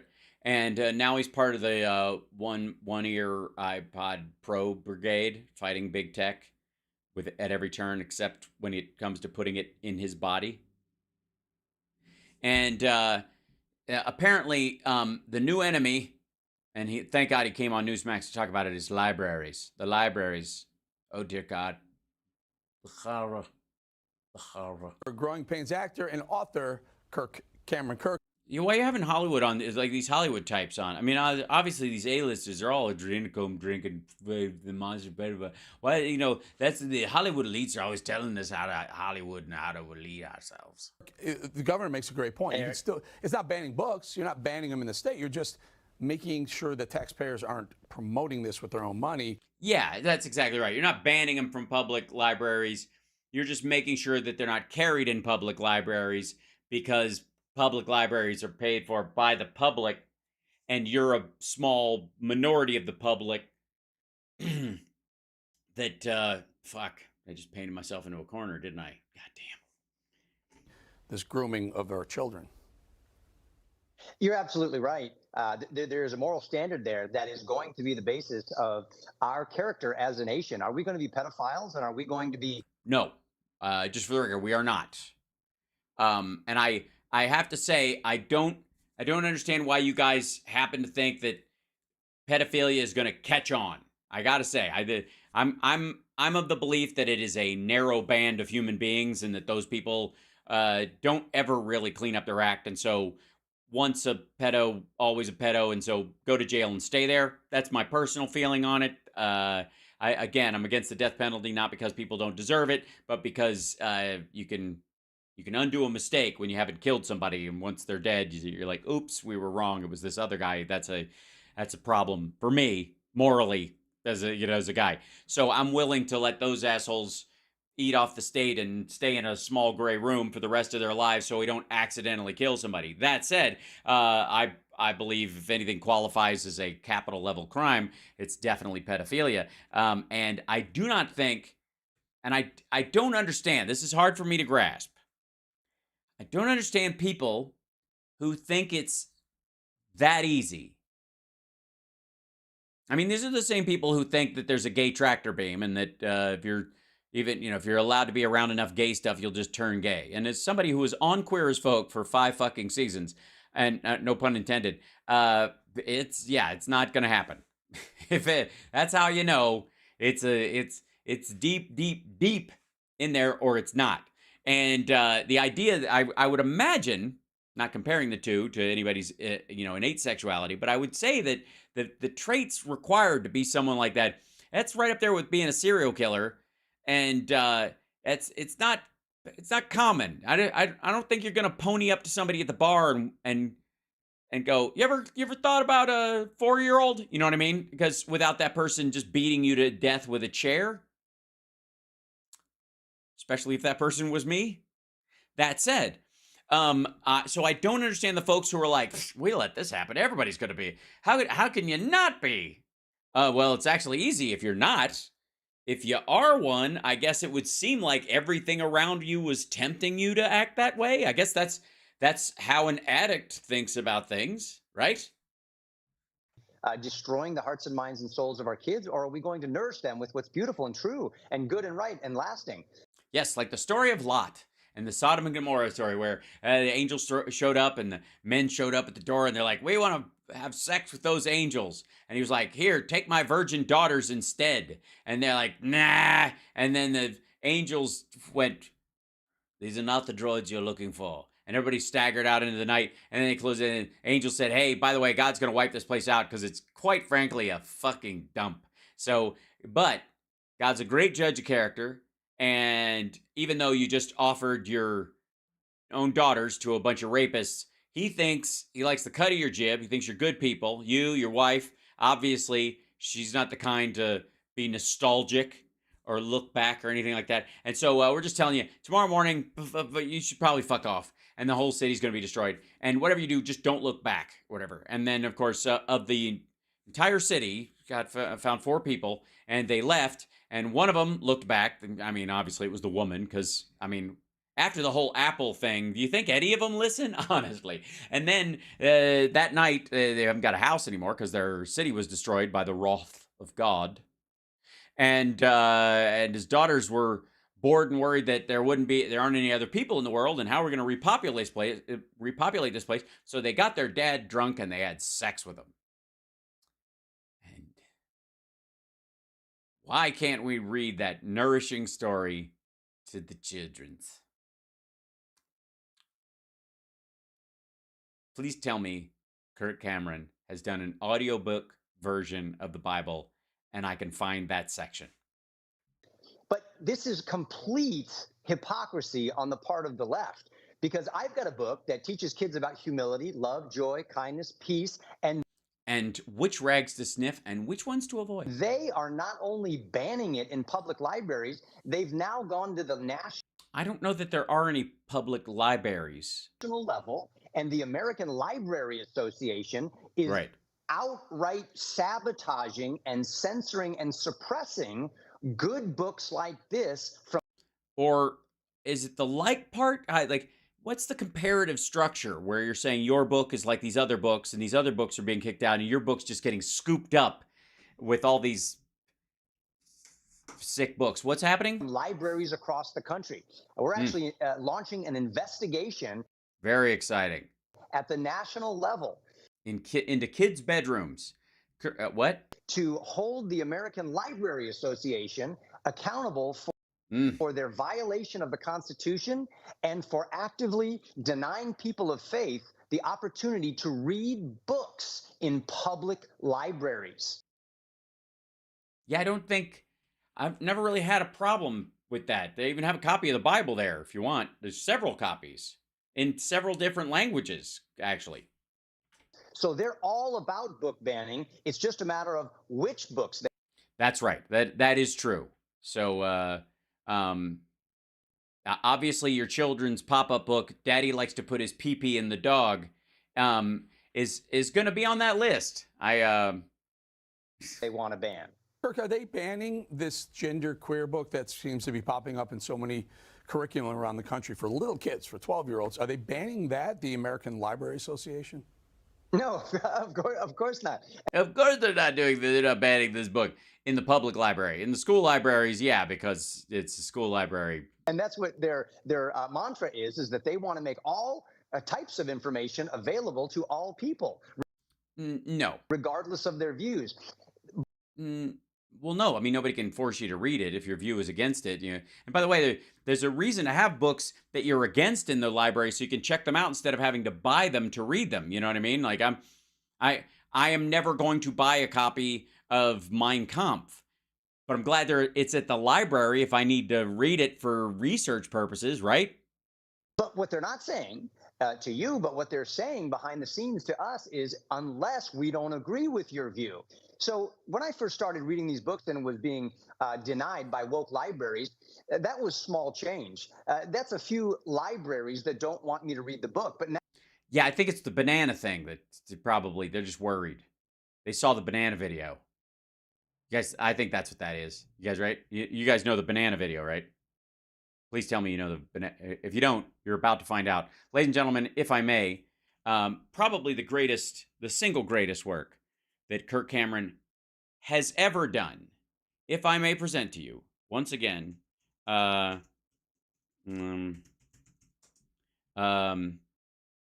Yeah, here we go. Let's go back into here. Okay, all right. Now, some of you are going to gripe about the quality of this, but you got to understand this was a different time in the history of YouTube, and people were taking it very seriously. They were sitting in high back chairs near the beach. I don't know. There's beach chairs nearby, but there's a reason. Most people think, like, why are these jackasses sitting in bar chairs when there's no bar, quite frankly? And that's so that you can see their crotches. Obviously, they're sitting in a regular small chair. They're going to lean forward slightly as you do in a chair, and you're not going to get that weird Fox and Friends Basic Instinct shot. I'm grossing myself out again. Fucking hell. All right. Ladies and gentlemen, I present to you Ray Comfort. That's his name, this guy right here, who's comfortable with that kind of mustache and absolutely doesn't have a white van that plays ice cream music. And then a young Kirk Cameron in his traveling evangelical youth pastor clothes. Here we go. This is the video that probably kept his book out of libraries. Ladies and gentlemen, I apologize ahead of time. I've since learned that when you really look at the evidence, the truth is it takes more faith to be an atheist than it does to believe in God. You've really got to ignore the facts. You gotta. It's funny how we equate the word atheism with intellectual, when it's the exact opposite. That's the exact opposite of it. And can you guys stop playing classical music? We're trying to talk about bananas over here, please. Maybe something else, I don't know, play a flute or something. Right. Kirk, I have an intellectually stimulating theory. It's my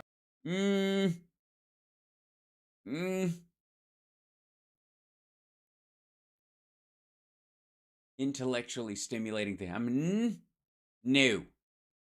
It's not stimulate. It tickles my funny bone, but it does not stimulate my intellect. theory of where the soda can may have come from. Billions of years ago, there was a big bang in space. Nobody knows what caused the big bang. It just happened. And from this bang issued this huge rock. On top of the rock was found a sweet, brown, bubbly substance. And over millions... Gross. And a man came up to this sweet, brown, bubbly substance and started lapping it right up. And then the person laying face down on the ground with diarrhea went, get away from me, I'm not feeling well. ...of years, aluminum crept up the side, formed itself in a can, then a lid, and then a tab. And then millions of years later, red... That's so funny. That didn't happen, did it? That's not how... Oh. That's... No, because I think the evolutionist view would be that human beings, especially when we developed opposable thumbs, like a lot of other animals that have cuppable hands, put our hands together and used our hands to pull the water into our mouths like that. And then eventually, when we tried to take some of we recognized the water wouldn't always be there. We came up with increasingly more successful ways of trapping water in a relatively permanent state. The primary one would be like creating bottles and the like. And then that cupping part of our hands, eventually we were like, wouldn't it be easier if I could do that with one hand? What if you lose a hand? You're drinking half the water. Or what if I've lost a couple of fingers to a saber-toothed tiger? Maybe I can make a cup out of something. And then they would form a cup out of clay eventually, and then you'd make metal cups and then steins, and then the steins had a lid to keep it from overflowing. And then they were like, what if we could make a cheap stein kind of that we could hold and seal food and other stuff in, and then we could open it. Maybe there's an easier way to open it and have a pull tab. And then the old fight in the 70s, the beer cans had those pull tabs and people would drop them down in there and they would drink them like that. And a bunch of these redneck dickheads that I grew up around would choke on the actual tab from the drink as it went down their throat because they were guzzling a fucking beer. And then eventually like, oh, we should create it so that it, there was, I'm just saying that the aluminum can evolved. It's a perfect example of evolution. You tit. Paint, blue paint, white paint fell from the sky and formed itself into the words, 12 fluid ounces. Do not litter. You're saying, what are you doing? You're insulting my intellect. No. You're insulting your intellect. I'm fine. And so I am. Because we know if the can is made, there must... I like how they taped off the Pep and Pepsi just for, because they got Kirk was on a real television show. He knows you can't use a product, without permission. So he's like, guys, he walked over there. I don't know if you guys know this. I was on a TV show, and we always had to put like pieces of tape over like Cocoa Puffs. We had to put a lot of times we put a piece of tape over it. One of the guys there actually put a piece of tape over the O and the A, and so it looked like cock puffs. And where are you going? Seriously, I know what I'm talking about. I was on a show, right? So they've got a piece of black tape on it. Must be a maker. If it's designed, there must be a designer. Well, actually, there were lots of them. There was no singular designer. There were thousands of people making modifications to every possible beverage container throughout human history, from using the stomach of a deer and turning it into and tying off the top of it, to creating a corkable mechanism to glass bottles and then blowing them into elaborate shapes, and then increasing and decreasing the thickness to see if they would, and then trying other outlets. Yeah, actually, this is a much better, if you're going to use this as an example of proof of faith, then it's actually a better argument for polytheism. That the Thors and the Athenas had a say along the route. To believe the soda can happened by chance. Nobody believes that, and that it evolved out of a simple need that over the centuries, long time actually, very very fucking long time. Matter of fact, even after the can was made, it was decades, if not hundreds of years, before anybody actually had a pull tab on it. You don't believe me? Ask the sardines. That was a big deal. Is to move into an intellectual free zone. And that's why Kirk is here. Kirk, take it away. You're our resident Dumbo. Say it anyway. Yeah, no offense, Kirk. To have an echo when you think. It's to have brain liposuction. Hold this, Kirk. Yeah, hold this, Kirk. What you do with it is up to you. Insert it wherever you like. You're wearing khakis. I think you know what to do with it. Moon River. Now, this can... Drop your shorts and bend over, Mr. Babar. I don't have time for that. Behold the atheist's nightmare. Now, well, only if they're naked and duct taped to a table at your house. And even then, some of them might be perfectly fine with it. I'm not here to yuck anybody's if yuck. you study a well-made banana, you'll... I don't study well-made bananas. I only study the fucked up ones. I think that's true of everyone. You look at a bunch of bananas, they're all perfectly fine. Then there's this one that kind of stands out. What the fuck's wrong with this one? Let's give this a look over. What's happening? What's wrong with this banana? It's just... something's fucked up. I'm not eating it. I'm just going to look at it for a little while. I'm going to put that over there. Find on the far side, there are 3 ridges. On the close side, 2 ridges. Mm-hmm. And if you lubricate your rectum, you'll find that as much as it might look like your pucker's got a lot of lines on it, there are 5 dominant lines on your pucker. If you get your hand ready to grip a banana... Boy, when is my hand not ready to grip a banana? The Lord hates me for this. Now get ready, ladies. Cover your eyes if you're delicate. You'll find on the far side, there are 3 grooves. On the close side, 2 grooves. The banana and the hand are perfectly made one for the other. That's weird, because I'll notice it's kind of strange that the female vagina looks kind of like slit-like. It's got an oblong kind of a shape to it, but the butthole is completely round. Now, every penis I've ever seen is completely round. None of them have kind of a ribbon-esque kind of a flavor to it, which means that Almighty God has told me that we've been doing it in the wrong hole this whole time. I'm sorry. This is so stupid. Sorry. Sorry. Oh, God. You'll find the maker of the banana, Almighty God, has made it with a non... Well, not Almighty God, actually. Almighty Monsanto, actually.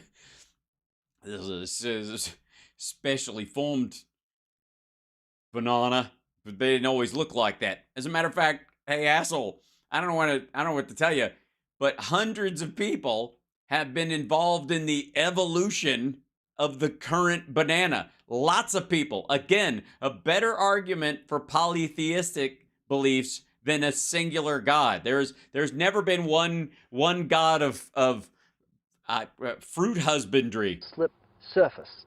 It has outward Well, I mean, depends on how exciting you get. All right. indicators of inward contents. Green, too early. Yellow, just right. Black, too late. Now, of course, I'm from Australia, and that's what we say all the time. If you go to the top of the banana, I'm not going to go to the top. I'm not. I'm staying right near the bottom. Drop your shorts and bend over, Mr. Babar. Got to be careful where you're laying that thing around. Piece of malware called Q-Snatch. You just got to be... Oh, God. you'll find, as with the soda can makers, they placed a tab at the top. So God has placed a tab at the top. When you pull Hey, fuckstep, you're supposed to open bananas from the other side, actually. And the end of it allows you to hold the banana peel farther down so you can eat the whole banana to the end. Shit. the tab, the contents don't squirt in your face.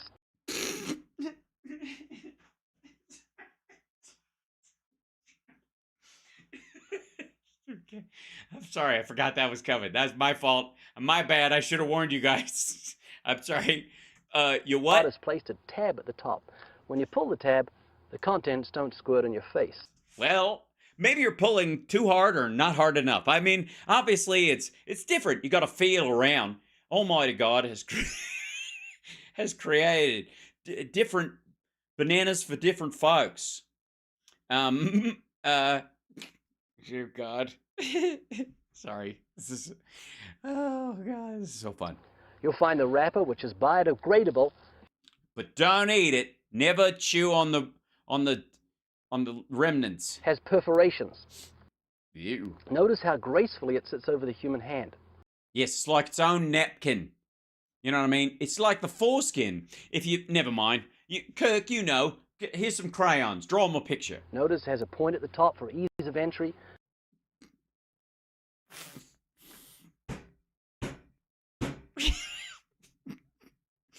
I'm not going to get through it. I've seen this before and I can't do it. I'm just, oh, God.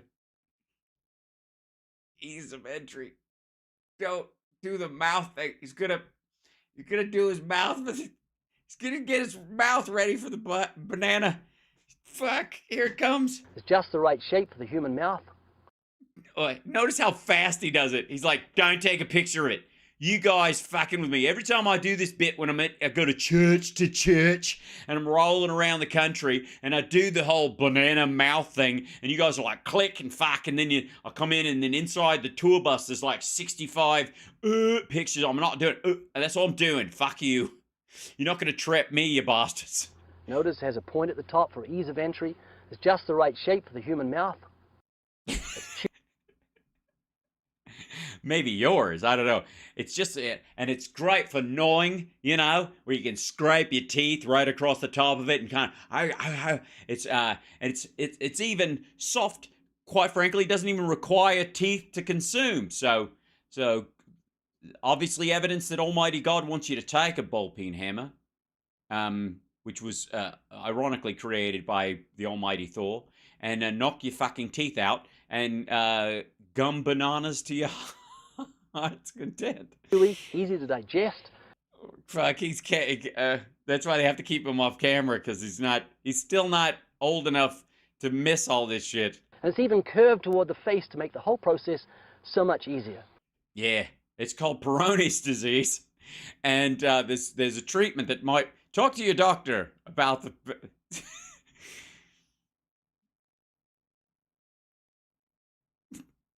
God has made bananas for the lazy cocksucker around you, and I want you, good Lord. Seriously, Kirk, the whole Seriously. creation testifies to the genius of God's creative hand. Yeah, as a matter of fact, come on over here and we'll gnaw on a bush.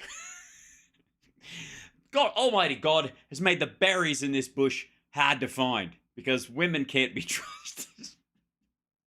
And what you want to do is you want to rub your face down in there and try to find the teeny little berry while you scar up your face and you...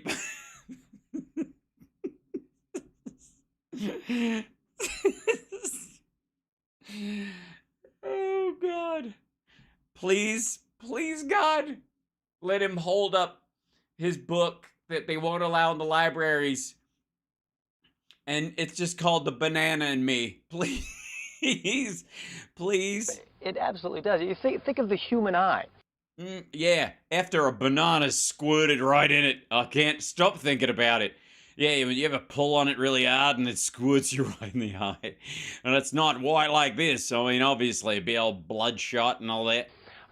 It has 40,000 nerve endings and focusing muscles that move more than 100,000 times a day. Yeah, and all of those were used to absorb my giant load of bullshit right now and freak a bunch of because here's the thing, hearing me talk about the banana is hilarious, but watching me show the banana while talking about it is piss your pants funny. The human eye has over 137 million light-sensitive cells. I think that's what would make it an eye. It'd be now do all the secondary sphincters. Why is the colon not as majestic as the eye? What do you have against it besides a banana? And even Charles Darwin himself said, "To suppose that the eye could have been formed by natural selection seems, I freely confess, absurd in the highest degree." And yet it was. And also, no, it doesn't.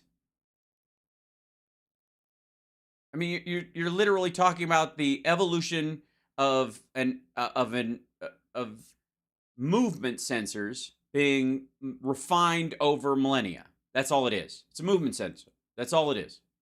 We use it for other shit. So do animals.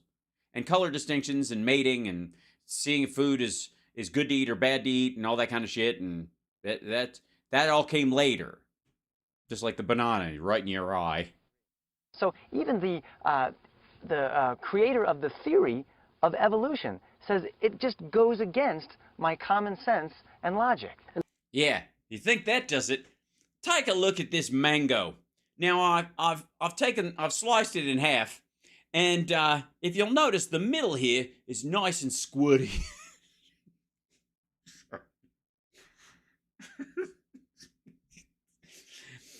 Here I have an apple pie. Notice there are slight striations in where there are layers in it, which would be crispy and covered in sugar that would scratch you. But there's little tiny holes, which, if the Lord God has provided you with a small enough winky, you can penetrate this hot apple pie. Yeah, all right, anyways, where were we? Oh, we were talking this years later. This is it. The only thing dumber than that is this. Hold on, here we go.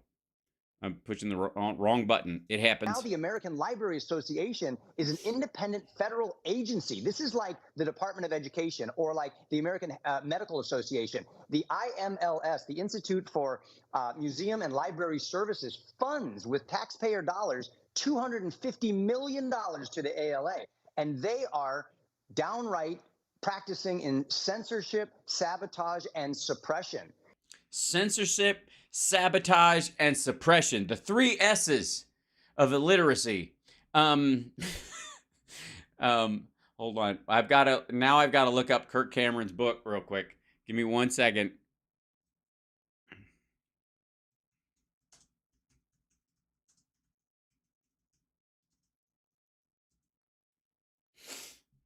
Oh dear.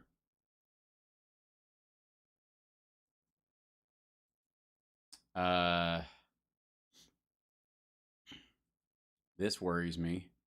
Let's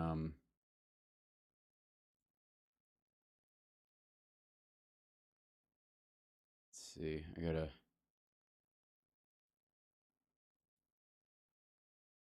Frank, yeah. Canada, a new children's book. This is a book called Oh man. Gee, I can't imagine why his new book is running up against the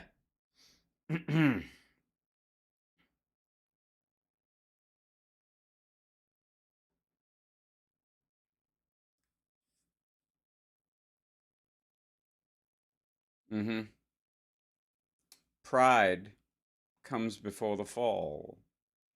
But the story of Trump the Tiger and his pussy-grabbing antics. Valor doesn't think he will win the great Raqqa Rapids race with Kevin as his teammate. When Valor's pride puts him and his partner in a tough spot, Valor realizes that some things are far more important than winning.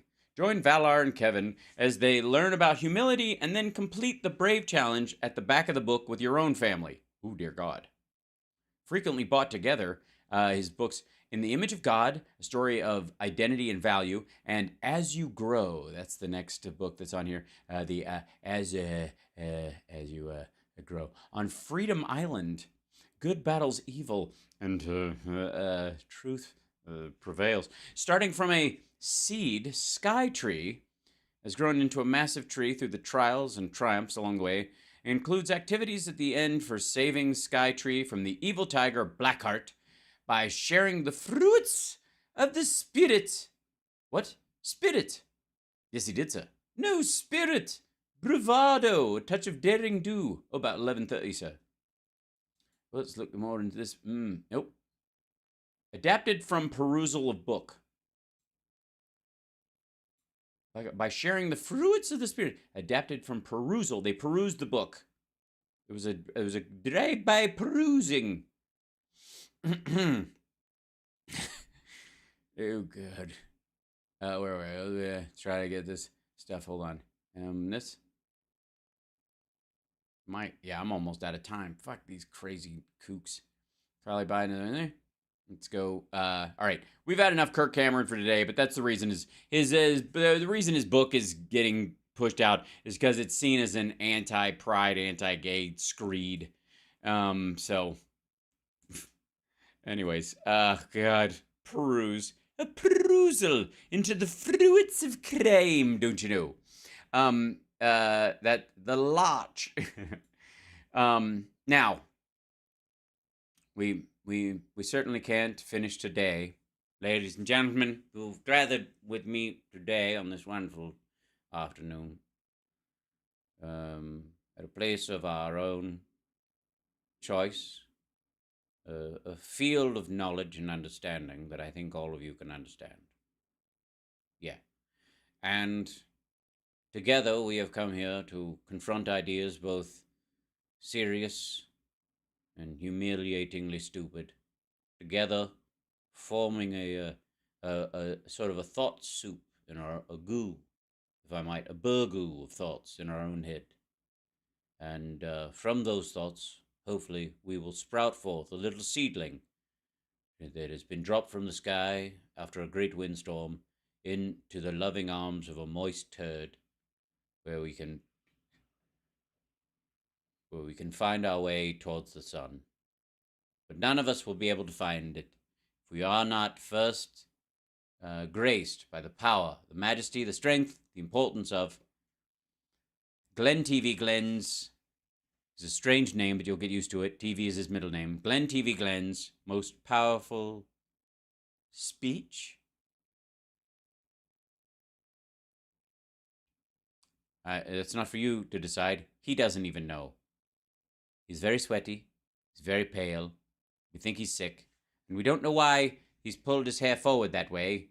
I think he's trying to Clark Kent his way through this. He's at a college, and he wants them to think he's younger, because glory days. We won't catch all of it, but we'll catch enough. Kind of like the flu. In April of this year, the First Landing 1607 Project held an event in Virginia. I was asked to go. You're going to... Do not ever ask him to go anywhere. See, I just got off a plane. I didn't even comb my hair because I traveled with men, so nobody said. But what I said off the cuff that night, we have wanted to share with you for a while. So you needed filler, did you? Okay, well, I don't even know why I need to tell you. Let's just hear it. He's sweaty. He just got off a plane. He looks like shit.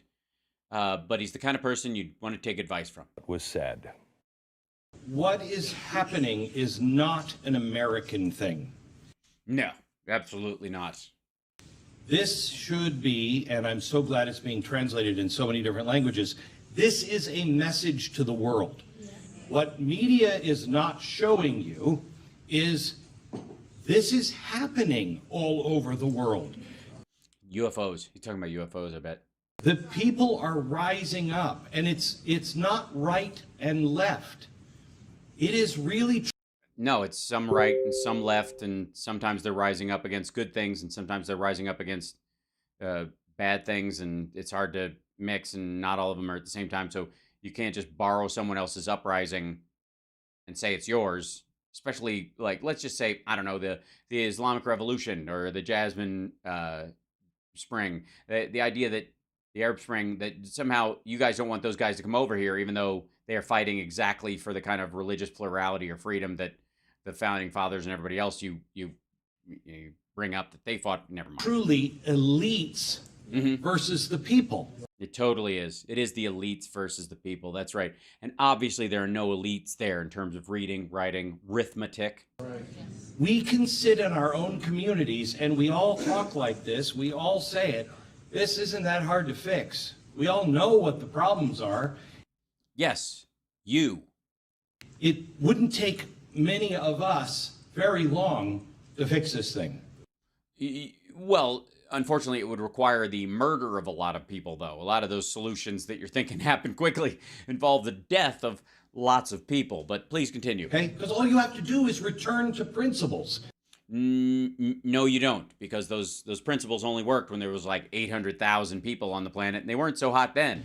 But everything is being changed. It is a fundamental Yes, everything changes. Glenn, your diaper, it doesn't? transformation. I really, truly believe Satan thinks he's going to win. Well, I mean, why would he even try if he didn't think so? I mean, again, optimism's the name of the game, no matter what side of the coin you're on. He's convinced he's got everything cornered and everything's going to happen. I don't think that's how Satan works, even. I think he's more of a coaxer than a cornerer, but whatever. He is in for a real surprise. You bet. Man. Oh, boy, he's got something coming, man. Oh, the devil, you, buddy, you think something's good. You think you've got this is all to watch. I brought a banana. All right. You tell them, Glenn. They liked that part. Now say Satan again. So how much does Satan pay you to just drop his name like it's nothing in our church in like the first 5 fucking sentences of what you said? You dare come in here and you say Satan's name before you say the name of our Lord Jesus Christ? And you think that's okay? Stop clapping, Earl. You think that's fine? So everything we talk about here, everything that you guys have done, this needs to go. Not everything. To the entire world. Yes, it does. It needs to go to the entire world. Start walking. They're all looking for an answer. They are. A lot. But quite frankly, I have a calculator now. So, I mean, by the time they get here, I'll already have the problem solved, I think. But America is currently the only place that has enough God in us still. Well, look, don't get me wrong. I'm the kind of guy who likes the sight of himself naked in the mirror, but I don't know. That's too arrogant a thought for me. And I don't think that's God in you. I'm pretty sure it's Cheese Whiz. That there's a remnant that remembers. Our Lord remnant, bless upon us, O Lord Tin Can. I talked to somebody who had, she was over at a friend of mine's house. Dude, his wife didn't know. She escaped communist China. She was in a prison camp. And that's the only way he could find a wife. She came over to my friend's house. Because that's where she went straight after escaping communist China. It was Christmas time. Well, yeah, because she'd never experienced Christmas before. And they were going to decorate the tree. And she said she starts eating the tree, and they're like, "What are you doing?" And she's like, I don't think she's from China, honestly. I think she might be from someplace much more wooded. And he said to her, "Here, this job. And why don't you untangle the lights?" Wait a minute. She escapes communist China, and the first thing you do by the way, it's nice that there are 65 former game show hosts all gathered in one place. That's what you did? Merry Christmas. Untangle these lights. Like, what do you want her to go back? Jesus Christ. Long, she was sitting on the ground with the lights, and Yeah, you don't give her a chair. She's from communist China. She doesn't even know how it works, man. She'll probably break her knees trying to turn them inside out. she was just sobbing. And he said, Are you okay? And she's like, yeah, this was actually my job in the Christmas tree plant. I made these Christmas lights. And now you're making me sit on the floor. At least in China, I had a chair. Sorry. "Are you okay?" And she said, Yeah, that's why I'm crying. Don't Americans cry when they feel good? "Yes. While I was in prison in China for believing in Christ, these were the lights I was making." Right, yeah. And you treat them like shit. You didn't even bother to wrap them up. I'm in fucking prison just so you can have this holiday, and then you just wad these fucking things up and throw them in the... What the fuck did I suffer for? You call yourself a Christian? Bang, zoom! Whoa, that's amazing. Well, not these exact ones, obviously. It's just the style. And wow, that's so wild. That is wild. she said to me, "Do you know what we pray for? The An extension cord? faithful in China?" And I said, "No." And she says, "That America will fall." And I said, "Wait, why?" She said, "Because then and only then you'll remember who you are." Okay, you're an idiot. That's fucking ridiculous. Why don't you praise that the CCP falls, stupid? What? I hope your entire country crashes so you'll remember how to build your own goddamn lights. What? Wow. That is so wow. Be humble again, and you will listen to the Lord. I know this to be true. But then that's somebody who's, raised in communist China and spending their time in jail. So True in my own life. I am an alcoholic. By the time I was 30, I was completely out of control. I was somebody that was, at 13, I got into radio. oh my God. And radio, as we know, is the gateway drug. It was from that point on, I got my first ham radio. I would sneak around the corner with, some of my friends. And then after a while, I got a CB, and then I was injecting people's, I was using one of the wires from the CB thing to inject heroin into my veins. Mainly, actually, cocaine was directed cocaine, so I could stay awake and be a ham radio operator all night because I didn't have a girlfriend. This is the only time I would ever be able to do this motion with my hands. And I have been doing it, and, I started to buy my own bull. Right. Well, some things never stop. That's the addiction? Is that what you're addicted to? Because thinking I'm just the greatest guy ever. And Can I interest you in a Kirk Cameron book? It's called Pride Comes Before the Fall. The story of little Glennie and good Lord. Wasn't. And I made every possible mistake Mm-hmm. you could possibly make by the time I was 30. Everyone?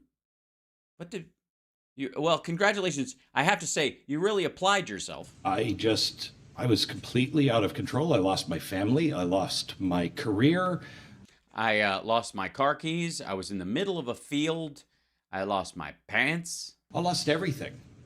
And the only thing that I begged the Lord for, and only when you get to this point to where you are on your knees because you can no longer stand. Which is sort of a pathetic reason to find Christ.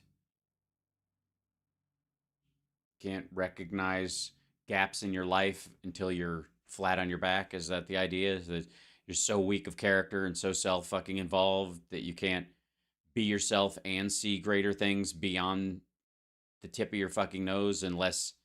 Okay. The only thing I wanted back. Okay, yeah, he's gonna be crying in front of this crowd because this is how you sell this shit. Glenn was known for crying in front of crowds, by the way. This is one of his shticks. Besides my family, was my integrity.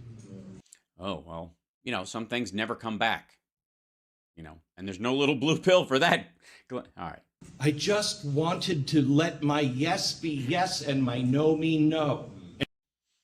Well, and then you went to work for Fox, where those sentences mean the exact opposite. And people would believe me.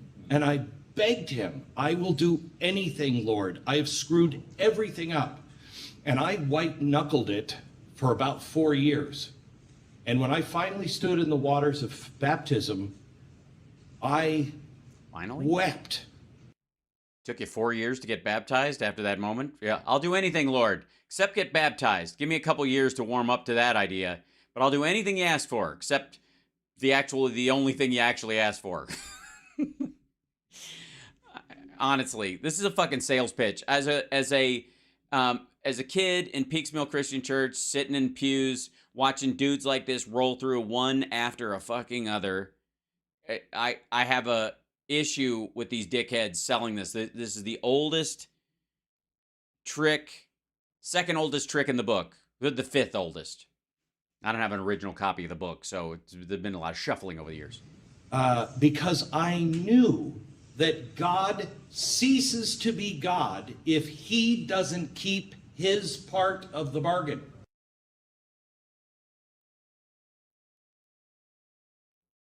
Well, if he's even capable. Also, what bargain? First of all, not to bring up an earlier point, but one bargains with the fucking devil. Either God has a plan or it doesn't. So whatever your injection into, you can either line yourself up with the plan or get the fuck off the boat. And that's it. There really isn't a bargain when it comes to God. He's like, well, I'll do a 4-year kind of soft pedal spritzy baptism. Every time I spill a drink on myself, I'll consider that one toe in the river, Lord. No. What the fuck? And I knew that he said he will take my sins, he will take my burdens, and he will relieve me of all of that. I can start all over again. Yeah, and I can make all those same mistakes again. All I have to do is live by the things he says to do. So, that ain't happening.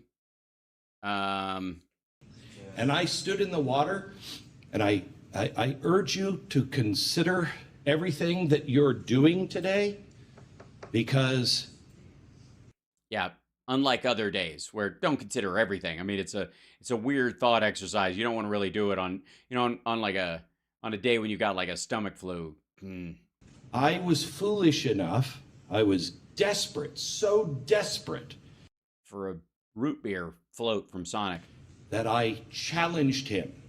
To a dick measuring contest. I just think of all the things. He proved me now. And so I said to him, He proved me, what? He proved me now. You challenged God, what? I was foolish enough. I was desperate, so desperate. Right. That I challenged him. He proved me now. I don't know what that, I have no idea what that means. And so I said to him in my head, as just before I'm about to go under the water, I said, you cease to be God if you break your side. Oh, fuck off. Good Lord. Can you imagine being married to this dickhead? That's how you lost your family, asshole. Because if you can say that to God as you're being baptized, imagine how full of shit you are about everything else in your life. Don't ever say this. I will not break my side. How arrogant, even in my humility, I was arrogant. Yeah, that hasn't changed. I will tell you, I don't know why the Lord even is my friend. He's not. He's not. It's a great and different flowing energy. It's much more like the Force. But I'm glad you have an imaginary friend that follows you around and sometimes takes your instructions and flows through you. He is a loving father. But I changed. I fundamentally changed on that day. And I really feel bad. I tell my kids, don't do what I did, but I kind of feel bad for people who don't need the atonement as badly as I did. Yeah, don't. Because when you really need it, you understand what a powerful miracle that is. Yes, I feel bad for people who don't need open heart surgery and a colonoscopy and a brain tumor removed all at the same time, because it's only in those moments when you really appreciate medical science. I mean, we all think we know what goes on in hospitals, and we're all very impressed. But until you have all of those things having to go on at once, what do you really have? All right. There was no way out for me. Everything I did, he suddenly, with just one commitment, took everything that I did that was horrible, that I was hiding, that I was ashamed of, and he turned it into a tool for his good. Yeah, I wouldn't, looking back in retrospect, even on to this speech, much less to that time, that's not my read.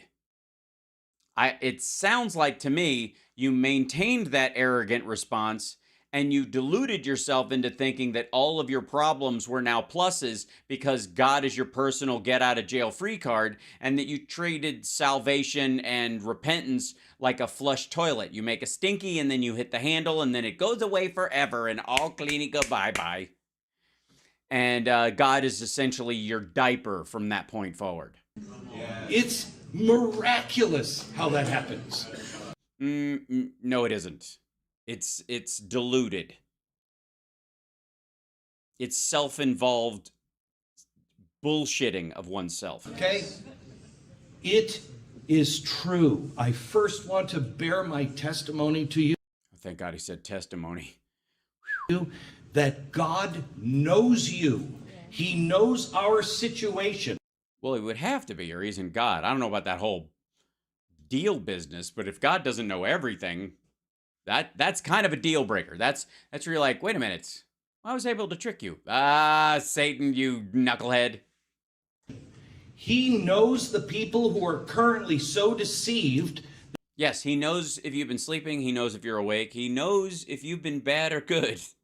So be good for goodness sake. Thanks, Glenn. Listen, just in case anybody had a reason to occasionally have sort of turn a sympathetic ear towards Glenn Beck at any point when we watch his videos, I hope that perusing that video, if I can borrow perusing from our earlier experience, will allow you to break free of that accidental sympathy that you, as a good person, might project onto people who don't deserve it. And unlike, I don't know what the fuck mentality the people he was talking to that day, or what kind of idea of God or spirituality or religion he has bouncing inside his fucking head, is that I don't actually want you to wish ill on anyone. I don't want you to get to the point where you have to, because you have been keen and using all of your faculties, so much so that you are never on the hook to one of these assholes. So when they do something terrible, you're not the one they've done it to. That's why knowledge and good humor and the ability to balance points of an argument is healthy and valuable, because ultimately it denies the grifters like Glenn Beck out there. It denies them their victims, which would be you. Hell had me at banana. That's the important part. I just want to thank you guys for coming in today. Thanks for being here. I love you guys. And it was a fun show today. Very weird. Oh, we hit 52K. Hurrah! Very exciting. 52K. I don't even know what I'm supposed to do at 52K. Hold on. I think, let's see. Let's go to here. What do we got for, let's turn this on here. And then I'll take these out. Because I'm done with those kind of things for the day. And then I'll, let's see. What do we got? I agree. I'm a dope. No, that's not going to work. I gotta, like, oh, yeah, that's normal. need something special. I like fighting number 2. This kind of thing. This thing. I don't know. Maybe. The past wasn't that long ago. I agree with that. What can I really do? I guess the only option I really have is if we...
Oh, yeah, that's normal.